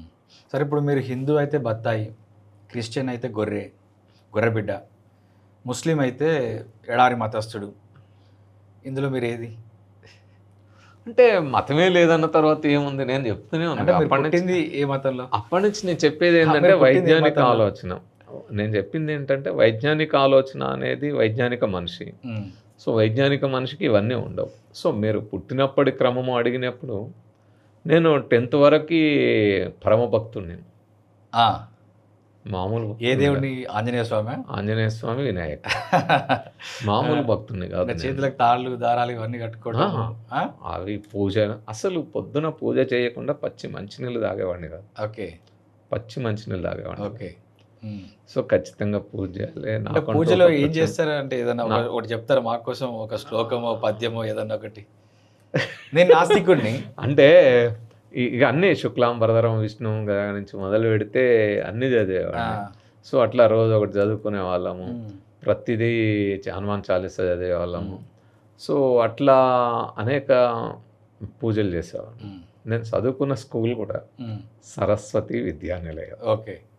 సో స్కూల్లో నేను అసలు స్కూల్ చదువు అయిపోయిన తర్వాత సాయంత్రం పూట సంస్కృతం కూడా నేర్చుకున్నాను. 4 పరీక్షలు రాసిన సంస్కృతంలో, ప్రవేశిక, ప్రథమ, ద్వితీయ, తృతీయ వరకు రాసిన. ఇంకా తర్వాత అయిపోయింది. సో 10th వరకు లైఫ్ అది మొత్తం ఆధ్యాత్మికం. మీరు 10th వరకు చదువుకున్నప్పుడు ఇది చదివించే వాళ్ళ, ఇది సరస్వతి నమస్తుభ్యం వరదే కామరూపిణి? ఖచ్చితంగా స్కూల్లో అది రోజు ప్రేయర్లో మాకు సరస్వతి నమస్తుభ్యం వరదే కామరూపిణి ఇది ప్రతిరోజు ఉండాల్సిందే. మీరు సరస్వతి వసతే లక్ష్మి కరమోదయితం గోవింద ఇవన్నీ కూడా కరమోదయ. అవన్నీ కూడా ఖచ్చితంగా ప్రతిరోజు చదువుకోవడంతో ప్రేయర్లో ఇవి ఉండేవి. ప్రేయర్లో సరస్వతి నమస్తుభ్యం జరగకుండా మా సరస్వతి కటాక్షం బాగానే ఉంది మీ మీద. విద్యానిలయాల్లో ఉండనే ఉండదు.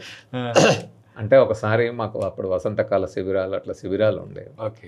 వసంతకాల శిబిరంలో భగవద్గీత స్టేట్ ఫస్ట్ వచ్చిన భగవద్గీత పోటీల్లో. ఓకే. ఇది ఎప్పుడు ఎవరికి తెలియదు విషయం. సో అప్పటి అది ఆర్ఎస్ఎస్ శాఖలకు వెళ్ళే వాళ్ళము, శాఖని ఓకే లీడ్ చేసి. సరే, మిమ్మల్ని ఎందుకు గొర్రెబిడ్డ అంటారు మరి? మీరు ఆర్ఎస్ఎస్ శాఖలకి వెళ్ళే వాళ్ళం, 10th క్లాస్ వరకు ఈ పద్యాలు శ్లోకాలు ఇవన్నీ పఠించే వాళ్ళం అని చెప్పి చెప్తుంటారు. మీకు హిందూ మతమే కనిపిస్తుందా? మేము చంపేస్తాం, ఇది చేస్తాం, అది చేస్తాం అని చెప్పి. అంటే నా 10 ఏళ్ళు నా లైఫ్ రూయిన్ చేసింది అదే కదా. నా జీవితంలోకి ఎన్నడూ క్రిస్టియానిటీ రాలే. మేము బతికింది అంటే సూర్యాపేటలో మాది ఇప్పుడు ఆర్డీఓ ఆఫీస్ పక్కనే ఇల్లు, అదంతా ముస్లిం వాడ, పక్కనే మసీదు. కానీ ఏ రోజు మా ఇంట్లోకి కానీ నాకు కానీ మరి ఆ ముస్లిం భావజాలం కానీ ఆ దైవం కానీ ఏది రాలేదు. మరి మా ఎదురుగానే ఒక ముస్లిం కుటుంబం ఉంటుంది, అంటే చుట్టూ ఉంటారు, ఎదురుగా ఉంటుంది. అతను రిటైర్డ్ ఆర్డీఓగా రిటైర్ అయిన కుటుంబం కూడా ఉంటుంది. వాళ్ళ ఇంట్లో మేము, మా ఇంట్లో వాళ్ళు తింటాం. కానీ మా దేవుడు వాళ్ళ ఇంటికి పోవడం కానీ వాళ్ళ దేవుడు మా ఇంటికి రావడం కానీ ఏం జరగలేదు. అంత సామరస్యంగా ఉండేది. సో ఆ మతాలు ఏమి నా దగ్గర రాలేదు, మా కుటుంబంలోకి రాలేదు. ఇప్పటికీ మా కుటుంబాన్ని బాధించేది ఏదన్నా ఉందంటే అదే కదా. అందుకనే ఆ మతం గురించి మాట్లాడతాం. ఒకటి. రెండవది, మూఢత్వం గురించి చెప్పేటప్పుడు అందరి గురించి మాట్లాడతాం. ఇప్పుడు మనం స్వస్థత కుటుంబాల గురించి మాట్లాడలేదు. నేను వీళ్ళకి అర్థం కాదు ఏంటంటే, ఇంతకుముందు నేను చెప్పిన ఉప్పల్ కాచవాని సింగారం చర్చికి పోయి ఛాలెంజ్, నేను ఏ గుడికైనా పోయి ఛాలెంజ్ చేసిన లేదు. మరి చర్చికి పోయి ఛాలెంజ్ చేసిన కదా, వాళ్ళ బండారం బయట పెట్టిన కదా. ముస్లిం అప్పుడు ముస్లిం ప్లాట్ అని మీరు. సో అంటే ఇప్పుడు ఒక విషయం ఏంటంటే, మనల్ని వాదనలో నిజాయితీగా, చర్చల్లో నిజాయితీగా మన చెప్పే అంశాన్ని ఖండించలేని వాళ్ళు, సబ్జెక్ట్ లేని వాళ్ళు ఎదుటి వ్యక్తిత్వాన్ని దెబ్బతీయాలని ప్రయత్నం చేస్తారు. ఓకే. అంటే సబ్జెక్టు పక్కదారి పట్టేసి అందులో 2 అంశాలు వస్తాయి. ఒకటి ఏంటంటే, మీరు డబ్బులు లేకుండా ఎట్ట బతుకుతారు. సో మీకు మిషనరీల నుంచి డబ్బులు వస్తాయి, అందుకని గొర్రెబిడ్డ. సో మిషనరీస్ నుంచి డబ్బులు వస్తాయి అనేది చాలామంది ప్రచారం చేస్తారు, ఒక దుష్ప్రచారం. ఎందుకు? డబ్బు లేకుండా వాళ్ళు బతకలేరు కాబట్టి మనం కూడా అట్లే అని అనుకుంటాం. నాకు నా లైఫ్లో డబ్బు అనేది అత్యంత లీస్ట్ ప్రియారిటీ. నా భావజాలం అంతా జనంలో వైజ్ఞానిక ఆలోచన పెంపొందించడానికి ఏ పద్ధతుల్లో వీలైతే ఆ పద్ధతుల్లో వెళ్ళడమే. లేకపోతే డబ్బు ప్రియారిటీ అయితే నేను ఈరోజు పెద్ద స్టూడియో పెట్టుకొని కూర్చుని సోషల్ మీడియాలో విపరీతంగా కనపడి ఉండేవాళ్ళు. మీకున్న వాయిస్కి మీకున్న నాలెడ్జ్కి మీరు ఒక కాషాయం బట్టలు వేసుకొని బాబా రూపం ఎత్తితే అవి కూడా అవసరం లే. మీరు చూసారు అశోక్ కారత్ మంచి సూటు బూట్ వేసుకొని కూర్చున్నాను. అవును, ఏది అవసరం లేదప్పా, 4 మాయమాటలు చెప్పగలిగితే చాలు. 4 డబ్బే క్రైటీరియా అనుకుంటే, ఏ మతం పేరు చెప్పైనా ఏదో ఒక మతం పేరు చెప్పి 4 మాయమాటలు చెప్తే చాలు, జనం మూఢత్వంలో ఉంటారు, కోట్లు వచ్చి కూర్చుంటారు. ఒక 4 మాటలు మాయమాటలు చెప్పండి సార్. ఒక 4 మాటలు ఏముందబ్బా, ఇప్పుడు నువ్వు క్రిస్టియన్ అనుకో, ఏం లేదు, ప్రభువు నేను స్వస్థత పరుస్తా, కుంటివారు నడిచెదరు, గుడ్డివారు చూచెదరు, మగవారు మాట్లాడతారు, వచ్చి నేను ఆజ్ఞాపిస్తా అని అని అరవాలి. ఒక 2 హిబ్రూ మాటలు మాట్లాడాలి, హిబ్రూ భాషలో మాట్లాడాలి. అది హిబ్రూనో కాదో కూడా ఇలా తెలియదు, ఏదో ఒకటి మాట్లాడాలి. అయిపోయి ఇట్లా గుసబెట్టాలి, 4 తీసుకురావాలి. ఈ 4కి రోగం తగ్గిందని ప్రచారం చేయాలి, అయిపోద్ది ఇది. అదే నువ్వు దర్గా అనుకో, దర్గా పెట్టాలి, ఇక్కడ ఈయన పెద్ద బాబా ఉండే, ఇక్కడ ఒక ఆయన చనిపోయి ఇది సమాధానం చెప్పాలి, పక్కన తాయెత్తులు కట్టాలి, దయ్యాలు వదిలిస్తాను, బోర్డు తెచ్చి 4 మంత్రాలు చదవాలి, అయిపోతుంది. అది అయిపోతుంది. సో చేస్తే చాలు, తాయెత్తులు కట్టుకుంటా తిరుగు, కోట్లు వచ్చి కూర్చుంటాయి. ఇక ఈ బాబా అయినా అనుకో, హిందూ మతంలో బాబా ఏం చెప్పొద్దు, మంచి ఒక శివలింగం తీయాలి, ఇంత విభూతి తీసి ఇట్లా పెట్టాలి వచ్చిన వాళ్ళకల్లా. లేదు 4 మాటలు చెప్పాలి, జ్యోతిష గ్రంథాలు ఉంటాయి కదా, 4 గ్రంథాలు తీయాలి, నువ్వు ఈ పూజ చేయి ఆ పూజ చేయి అని చెప్పాలి. రాగానే ఇట్ట పెట్టి ఓ నిమ్మకాయ తీసి చేతిలో పెట్టాలి, అంటే పసుపు కుంకుమ చేతిలో పెట్టాలి, సాలుగా ఏ మొక్కలు. కొద్ది రోజులు వస్తారు, ఇంకా వాళ్ళ బలహీనత అర్థం చేసుకోవాలి, దాని మీద కొట్టాలి. ఓకే. ఇది మనిషిని మోసం చేయడం చాలా సులభం, నిజాన్ని చెప్పి ఒప్పించడం కష్టం. ఒక రకంగా మనం చేస్తుంది ఏటికి ఎదురెదురు. ఇప్పుడు మనం చేస్తే వాళ్ళలో పడి కొట్టుకుపోతే కోట్లు వస్తాయి, వాళ్ళలో పడి కొట్టుకుపోతే, వరదలో పడి కొట్టుకుపోతే కోట్లు వస్తాయి. కానీ ఏటికి ఎదురు నిలబడి ఒక నువ్వు తెలిసిన సత్యాన్ని చెప్పగలగాలి. ఒకరిద్దరు మారినా కూడా, ఒక 2 మెదళ్ళు వికసించినా కూడా ఏదో ఒక మెదడు దేశానికి ఏదో స్థాయిలో ఉపయోగపడుతుంది, మానవ వికాసానికి, మానవ సమాజ ప్రగతికి తోడ్పడుతుంది. సో ఆ విధంగా నిలబడి సత్యాన్ని చెప్పగలగాలి. లేకపోతే అందుకే ఇది బ్రూనోని 8 ఏళ్ళు జైల్లో పెట్టి క్రూరంగా హింసించి మంటలో వేసి కాల్చి చంపుతారు. చంపే ముందు బ్రూనో అని అంటారు, ఇప్పటికన్నా ఒప్పుకో, నువ్వు చెప్పేది తప్పు అని. ఇప్పటికన్నా ఒప్పుకో అంటారు. అంటే బ్రూనో అంటాడు, నో నో నెవర్. మీరు సత్యానికి భయపడి, మీరు నన్ను చంపుతలేదు, సత్యానికి భయపడి నన్ను చంపుతున్నారు. You are afraid of truth అంటాడు. మీకు ఆ భయం, మీరు పిరికి పొందలు, సత్యాన్ని భరించలేరు, అందుకే చంపుతున్నారు అంట. సో అలా సత్యాన్ని భరించలేని వాళ్ళే మన మీద ఈ రకమైన దాడి, అంటే ఈ డిఫేమ్ చేయడానికి. ఒకవైపు మిషనరీల దగ్గర డబ్బులు తింటున్నారు అంటారు, అంటే డబ్బులు బాగా సంపాదిస్తున్నారు. రెండో వైపు ఇంట్లో ఉండే ఆడవాళ్ళని బూతులు తిడతారు, అంటే వాళ్ళు కంట్రోల్ పెడతారు కదా, మనల్ని ఈ బూతులు ఏంది మమ్మల్ని తిట్టిస్తారు. అంటే వాళ్ళకి మహిళల పట్ల ఏ ప్రేమ ఉండదు. ఒక రకంగా ఈ మతం సభ్యత సంస్కారం నేర్పదనడానికి వాళ్ళ నిదర్శనం. కరెక్ట్. నేను ఎక్కడ కూడా ఒక పరుషపదజాలం వాడను, అవసరం లేదు. నేను చెప్పే సబ్జెక్ట్ చెప్తా, అది వాస్తవం. మనం ఎందుకు ఒక మనిషిని దూషించడం కానీ, తిట్టడం కానీ, లేకపోతే ఒక మనిషిని కొట్టడం కానీ ఇది సరైనది కాదు, మానవ హక్కులకు విఘాతం అని నేను అనుకుంటాను. విమర్శ చేయి, నువ్వెంత విమర్శలన్నా చేయి, కానీ ఈ విధంగా చేయడము సరైనది కాదు.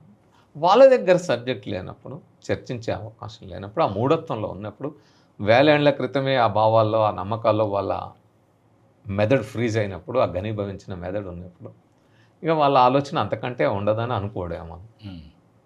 సరే, ఇప్పుడు నాస్తికుడు అంటే దేవుడు నమ్మనివాడా, లేదా అందరి చేత దేవుడు లేడని నమ్మించేవాడా? అసలు దేవుడు లేడని నమ్మించాల్సిన అవసరం లేదు, నేను అనేది అది. ఎవరిని నమ్మించొద్దు. కొంతమంది అట్లా భ్రమల్లో నేను అందరినీ మారుస్తా అనుకుంటాను. ఎవరిని మనం మార్చొద్దు. ఓకే. హేతుబద్ధ ఆలోచనని, వైజ్ఞానిక ఆలోచనల్ని మనం పెంపొందించాలి. ఓకే. ప్రశ్నించే తత్వాన్ని పెంపొందించాలి. ఆ ప్రశ్న వాళ్ళు వేసుకున్నారు అనుకోండి, వాళ్ళకి సమాధానం దొరుకుతుంది. మా అబ్బాయి చిన్నప్పటి నుంచి మేము మా వాతావరణంలో పెరిగాడు, నేను ఏ భావజాలం రుద్దలేదు. మేమున్న ముషిరాబాద్లో ఒక గల్లీలో ఉండేవాళ్ళం. ఆ చుట్టుపక్కల అంతా ఇరుకు పెసందు, ఇరికి ఇండ్లు. ఆ మధ్యలో ఉండే పిల్లలు వాళ్ళు వినాయక చవితికి వినాయకుడిని పెట్టుకుంటున్నారు. నేను పోయి పెట్టుకుంటా అన్నాడు. పెట్టుకొని నాకేంది, అది ఆయన విల్. పోయినాడు, వినాయకుడి దగ్గర గుడి పెట్టుకున్నాడు. వాళ్ళందరూ తల ఎంత 10 రూపాయలు వేసుకున్నారు, ఎంతో కొంత వేసుకున్నారు. ఈ 10 రూపాయలు మేము ఇచ్చినాం, ఇది కూడా తీసుకెళ్ళి అలా పెట్టుకున్నాడు, పూజ చేశాడు. 2 ఏళ్ళు అయింది, 3 ఏళ్ళు అయింది. 2-3 ఏళ్ళు మంచిగా వాళ్ళే పిల్లలు గుడి కట్టుకునేది, పూజ చేసుకునేది, అదే చేసేది. ఆ తర్వాత తీసి ఆ పక్కన ఏదో వినాయకుడి నిమజ్జనానికి వెళ్తే అక్కడ పెట్టేటోళ్ళు. 4వ నుంచి ఆయనే మానేసి, ఇక్కడెక్కడ నేను భావజాలం రుద్దలేదా? అవును. అవసరం లేదబ్బా, వాస్తవాలు తెలియజేయగలిగితే చాలు. అవును. అడిగేవాళ్ళు, అవును వాళ్ళందరూ చేస్తున్నారు, మనం ఎందుకు చేయట్లే, నువ్వెందుకు రావు? నువ్వు వెళ్తున్నావు కదా, వెళ్ళు, తెలుస్తుంది. ఓకే.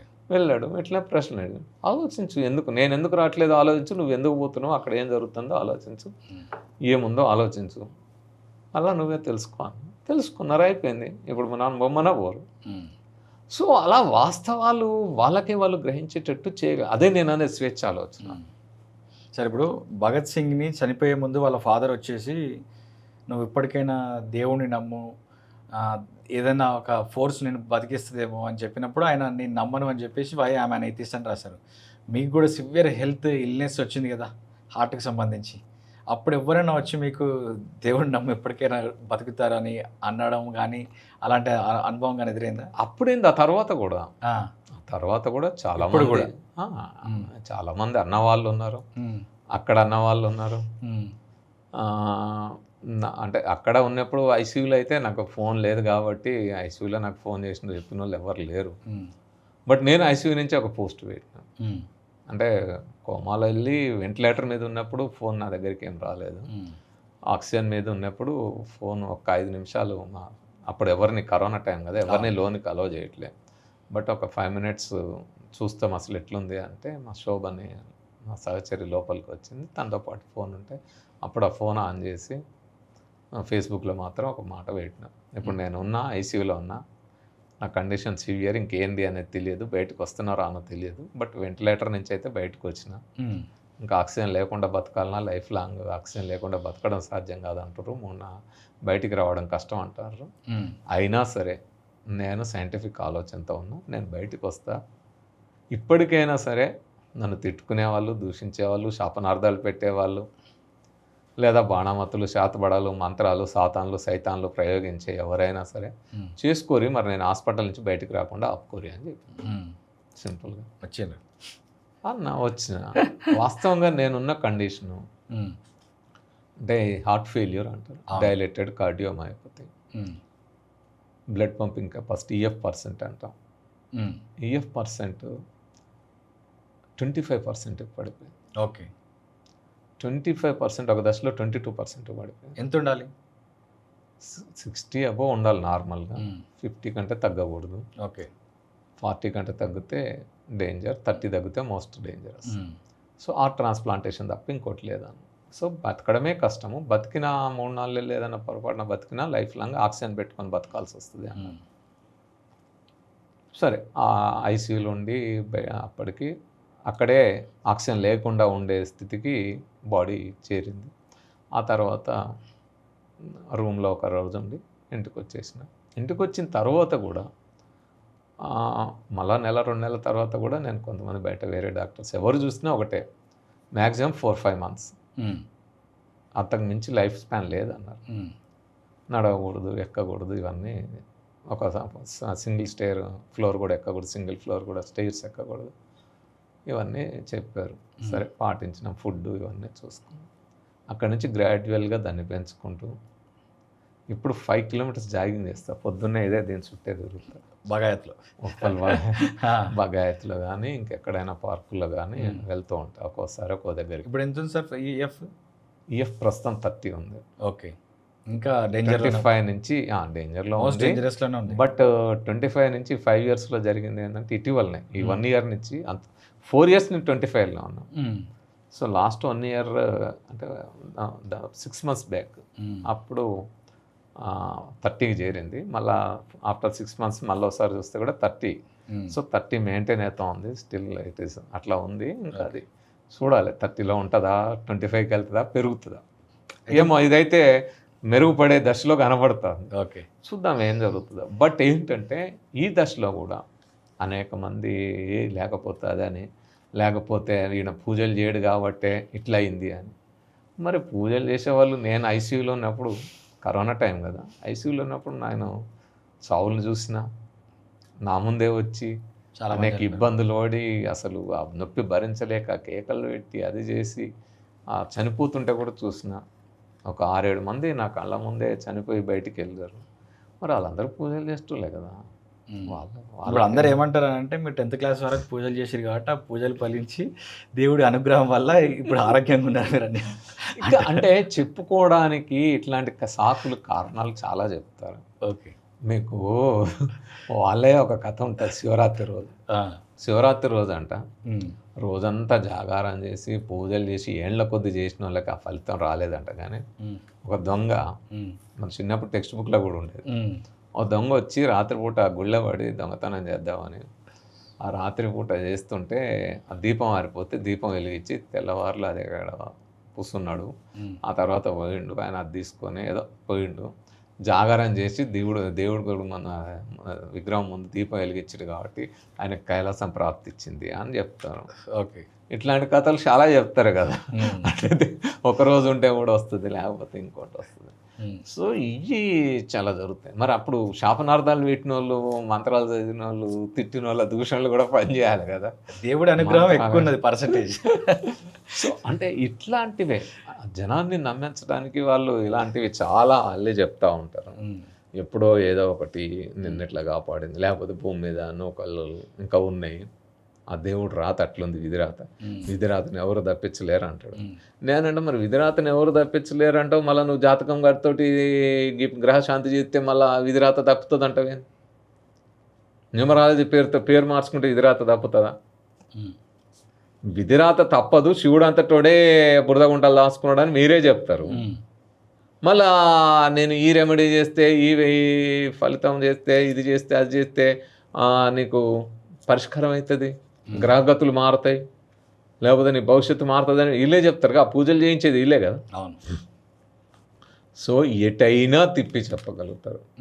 మోసం చేసేవాళ్ళు, అబద్ధాలు ఆడేవాళ్ళు ఎటు పోయినా ఎటు పడితే ఇది నాదే అని చెప్పగలిగిన పరిస్థితి ఉంటుంది.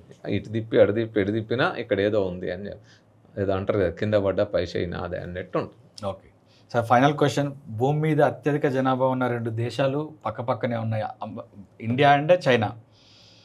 చైనాలో 90% నాస్తికులు, అక్కడ దేవుడు లేడు. భారతదేశంలో 90% ఆస్తికులు, దేవుణ్ణి ఏదో ఒక మతాన్ని నమ్మేవాళ్ళు ఉన్నారు. భారతీయులు కూడా చైనా లాగా నాస్తికులుగా ఆలోచించినప్పుడు చైనా లాగా డెవలప్ అయ్యే అవకాశం ఉంటుందా? అంటే భారతీయులైనా, చైనీస్ అయినా, లేకపోతే ఏ దేశం వాళ్ళైనా సైంటిఫిక్ ఆలోచన, రేషనల్ థింకింగ్ ఉండాలి. ఉన్నప్పుడే దేశం అంటే కేవలం టెక్నాలజీ అభివృద్ధి చెందడమే కాదు. నేను ఇంతకుముందు చెప్పిన మేధో వికాసం, మేధస్సు వికసించడం, నిత్య నూతన వికసిత విజ్ఞానవంతులు అవ్వడం అనేది సైంటిఫిక్గా ఉన్నప్పుడే సాధ్యమవుతుంది. అందుకే మన రాజ్యాంగంలో రాసుకున్నాం సైంటిఫిక్ టెంపర్, ఆదేశిక సూత్రాల్లో ప్రాథమిక బాధ్యతల్లో, ఫండమెంటల్ డ్యూటీస్లో to develop scientific temper, spirit of enquiry, humanism and reform. So ఆ సైంటిఫిక్ టెంపర్ ఎదిగితే మీరు హ్యూమనిస్ట్గా ఎదుగుతారు. హ్యూమనిస్ట్ కావాలి అంటే first you have to be rational and you have to be scientific. కాబట్టి అవి ఉన్నప్పుడు ఇవన్నీ సాధ్యమవుతాయి. ఇక అప్పుడు ఉన్నప్పుడు ఈ ఆస్తికుల నాస్తికుల అనే చర్చ కూడా రాదు. నేను అసలు దైవం అనే భావన చర్చకు రానప్పుడు దాని గురించి ఆలోచన లేదు. నేను ఫ్రీ థింకర్గా ఎదుగుతాను, ఫ్రీ థింక్. సో ఎప్పుడైతే నా ఆలోచన స్వేచ్ఛాయుతంగా వివరిస్తుందో అప్పుడు నా మేధస్సు వికసిస్తుంది. అప్పుడు మీరు కనుక చూస్తే ఈరోజు మానవాభివృద్ధి సూచికల్లో కానీ, హ్యాపీనెస్ ఇండెక్స్లో కానీ, ఆనందమయ జీవితాల సూచికల్లో కానీ స్కాండినేవియన్ కంట్రీస్ ముందు పీటలు ఉంటాయి. అవును. Finland, Norway, Denmark, Netherland, Switzerland ఇలాంటి దేశాలు, స్వీడన్ ఇలాంటి దేశాలు. ఎందుకు అవి మీరు కనుక గమనిస్తే మానవ హక్కుల్లో కూడా ఉన్నతంగా ఉంటాయి. కన్న బిడ్డల్ని కోప్పడితే కూడా చట్ట ప్రకారం నేరం జైల్లో పెడతాం. సో అంతగా మానవ హక్కులు అంతగా వికసిస్తాయి. ఆ దేశాల్లో నాన్ బిలీవర్స్ ఎక్కువ ఉంటారు, సైంటిఫిక్గా ఆలోచించే వాళ్ళు ఎక్కువ ఉంటారు. సో ఎక్కడైతే రేషనల్ థింకింగ్, సైంటిఫిక్ ఆలోచన పెరుగుతుందో అక్కడ ఆనందమయ జీవితం ఉంటుంది, అక్కడ మానవ అభివృద్ధి జరుగుతుంది, మానవ అభివృద్ధి సూచికల్లో ముందుంటాం, మానవ వికాసం, మేధో వికాసం జరుగుతుంది. ఓకే సార్, గతంలో మీరు జన విజ్ఞాన వేదిక, ప్రస్తుతం ఇప్పుడు విజ్ఞాన దర్శినితో 2 రాష్ట్రాల్లో చాలా ప్రాంతాలు ప్రయాణం చేసి ఈ సైన్స్ని ప్రమోట్ చేసుకుంటూ ఒక సైంటిఫిక్ టెంపర్ని డెవలప్ చేయడానికి స్కూల్స్, కాలేజెస్ ఎన్నో మీటింగ్స్ అవి పెట్టి ప్రోగ్రామ్స్ చేస్తుంటారు కదా. మీరు మీ అనుభవంలో ఇంతమందిని చూశారు, ఇప్పుడు ప్రస్తుత సమాజాన్ని కూడా చూస్తున్నారు. మీరు మీ అనుభవంలో గత 30-40 ఏళ్ళ నుంచి సమాజం యొక్క గమనాన్ని కూడా మీరు అబ్జర్వ్ చేస్తున్నారు కదా. మీకు ఇప్పుడు ప్రస్తుతం చూస్తుంటే ఈ యువత కానీ, ఈ దేశం కానీ మారుతారు, మార్పు వస్తుంది అనే నమ్మకం ఉందా మీకు? మీరు అన్నట్టు జన విజ్ఞాన వేదిక, విజ్ఞాన దర్శనే కాదు, నేను all India people science network national general సెక్రటరీగా, వైస్ ప్రెసిడెంట్గా కూడా చేశాను. NCSTC నెట్వర్క్ అని ఒక ఆర్గనైజేషన్ ఉంటుంది. Professor Yashpal the great scientist, ఆయన చైర్పర్సన్గా, నేను గవర్నింగ్ బాడీ మెంబర్గా కూడా పనిచేసి నేషనల్ చిల్డ్రన్ సైన్స్ కాంగ్రెస్ ఇలాంటివి దేశవ్యాప్తంగా నిర్వహించాం. సో అనేక రాష్ట్రాలు కూడా తిరిగాను నేను. ఓకే.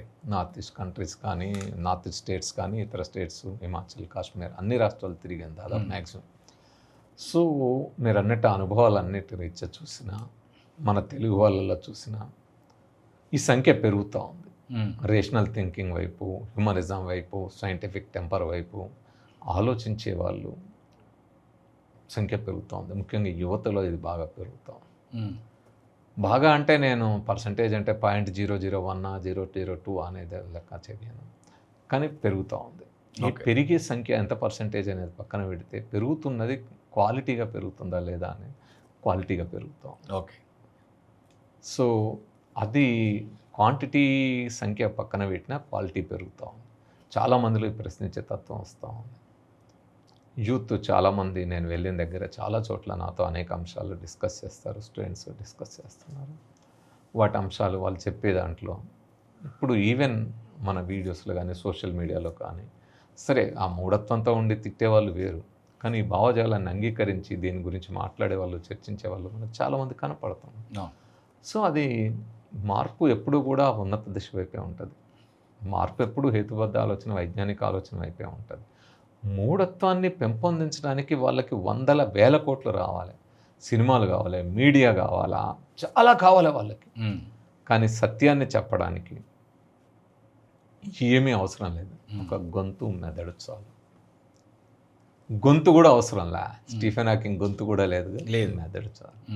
సో నా మాటని ఏదో పద్ధతుల్లో టెక్నాలజీ క్యాప్చర్ చేయగలుగుతుంది, జనానికి చేర్చగలుగుతుంది. కాబట్టి మెదడు ఒక్కటి సత్యాన్ని గమనించి అది కనుక చైతన్యవంతంగా పనిచేయగలిగితే ఖచ్చితంగా యువత మారుతుంది, దేశం కూడా సైంటిఫిక్గా ఎదిగి తీరుతుంది. వీళ్ళు ఎంత మూఢత్వంలో ఎవరు ఎంత ప్రయత్నం ముంచాలని ప్రయత్నం చేసినా అది అక్కడే ఆగిపోదు. మీరు ఇప్పుడు ఆఫ్ఘనిస్తాన్, ఇరాన్ ఇలాంటి దేశాలను తీసుకున్నా కూడా అక్కడ కూడా ప్రజలు రేషనల్ థింకింగ్, సైంటిఫిక్ థింకింగ్తో బయటికి రావాల్సిందే. అప్రెషన్ ఎక్కువ కాలం తట్టుకొని ఉండలేదు, దానికి కొంతకాలం ఉంటుంది. ఎంతకాలం ఆధిపత్యం నిలబడదు, అప్రెషన్ నిలబడదు. అది ఇజ్రాయెల్ అయినా ఏ దేశమైనా అక్కడ ఉండేవాళ్ళు ఖచ్చితంగా వైజ్ఞానిక ఆలోచన వైపు మారుతారు. ఆల్రెడీ అమెరికాలో మీరు గమనించుంటారు, చర్చిలకు వెళ్ళే సంఖ్య, బైబిల్ని ఫాలో అయ్యే సంఖ్య చాలా చాలా డ్రాస్టిక్గా పడిపోతాం. సో అమెరికా ఇప్పుడు ఫేస్ చేస్తున్న problem scientific literacy, science illiteracy అనేది వాళ్ళ problem. So science literacy promote చేయడానికి అక్కడ ప్రయత్నాలు జరుగుతున్నాయి. ఎంతకాలం మనం వెనక పట్టుబట్టామనే ఆలోచన ఉంది. సో అనేక దేశాల్లో సైన్స్ ఇల్లిటరసీ అనేది చాలా పెద్ద ప్రాబ్లం. నేను 1990 దశకంలో నల్గొండ జిల్లాలో చదువు రాని వాళ్ళకి చదువు చెప్పాలని అక్షరాస్యత ఉద్యమం జిల్లా కోఆర్డినేటర్గా ఒక 8 ఏళ్ళు పనిచేసినాను. దాదాపు 4.5 లక్షల మందిని చదువు రాని ప్రజానికానికి చదువు చెప్పే ఉద్యమంలో భాగస్వామి. సో ఆ రోజు మాకు ఇల్లిటరసీ, అక్షరాలు రాకపోవడం, అక్షరాలు చదవడం రాయడం రాకపోవడం అనేది ఆ ఇల్లిటరసీ ప్రాబ్లం అనుకున్నాం. ఈరోజు దేశం అంతా సైన్స్ ఇల్లిటరసీ అనేది పెద్ద ప్రాబ్లం. కాబట్టి ఆ సైన్స్ లిటరసీ కల్పించడానికి, వైజ్ఞానిక ఆలోచన పెంపొందించడానికి ప్రయత్నాలు. ఖచ్చితంగా సమాజం ఎప్పుడైనా సరే ఉన్నతంగా మారుతుంది. ఇది దురాశ కాదు, పేరాశ కాదు. మన మానవ సమాజం నిరూపించింది ఆదిమ మానవుల నుంచి ఈరోజు ఇంతటి ఒక ఉన్నతమైన దశకి మన హోమోసేపియన్స్ అనే జాతి చేరుకుంది అంటే అది మానవ మేధో వికాసం ఫలితమే. కాబట్టి రేషనల్ థింకింగ్, సైంటిఫిక్ టెంపర్ మనల్ని ముందుకు తీసుకెళ్ళి హ్యూమనిస్టులుగా, మనల్ని మానవవాదులుగా ఉన్నతంగా ఎదిగేటట్టు తయారు చేస్తుంది. Thank you sir, thank you so much. మీ విలువైన సమయాన్ని మా ప్రేక్షకులతో పంచుకున్నందుకు, ఇక్కడికి వచ్చినందుకు, ముఖ్యంగా మా తరపున, మా ప్రేక్షకుల తరపున, సబ్స్క్రైబర్స్ తరపున మేము కోరుకునేది ఏంటి అని అంటే మీరు 4 కాలాల పాటు ఆరోగ్యంగా, సంతోషంగా ఉండి ఈ సైంటిఫిక్ టెంపర్ డెవలప్మెంట్ అనేది ఇలా మీడియా ద్వారా చేయాలని చెప్పి కోరుకుంటున్నాము. Thank you sir. Thank you. మీకు కూడా వశిష్ట 365 ద్వారా పాడ్కాస్ట్ చేస్తూ అనేక అంశాలని ప్రజల దగ్గరికి తీసుకెళ్తూ ప్రజలు ఆలోచించే విధంగా, వాళ్ళని చైతన్యం చేసే విధంగా ప్రయత్నాలు చేస్తూ ఉన్నారు. సో మీకు కూడా ధన్యవాదాలు, అభినందనలు. థ్యాంక్ యూ మిత్రం. Sir thank you sir.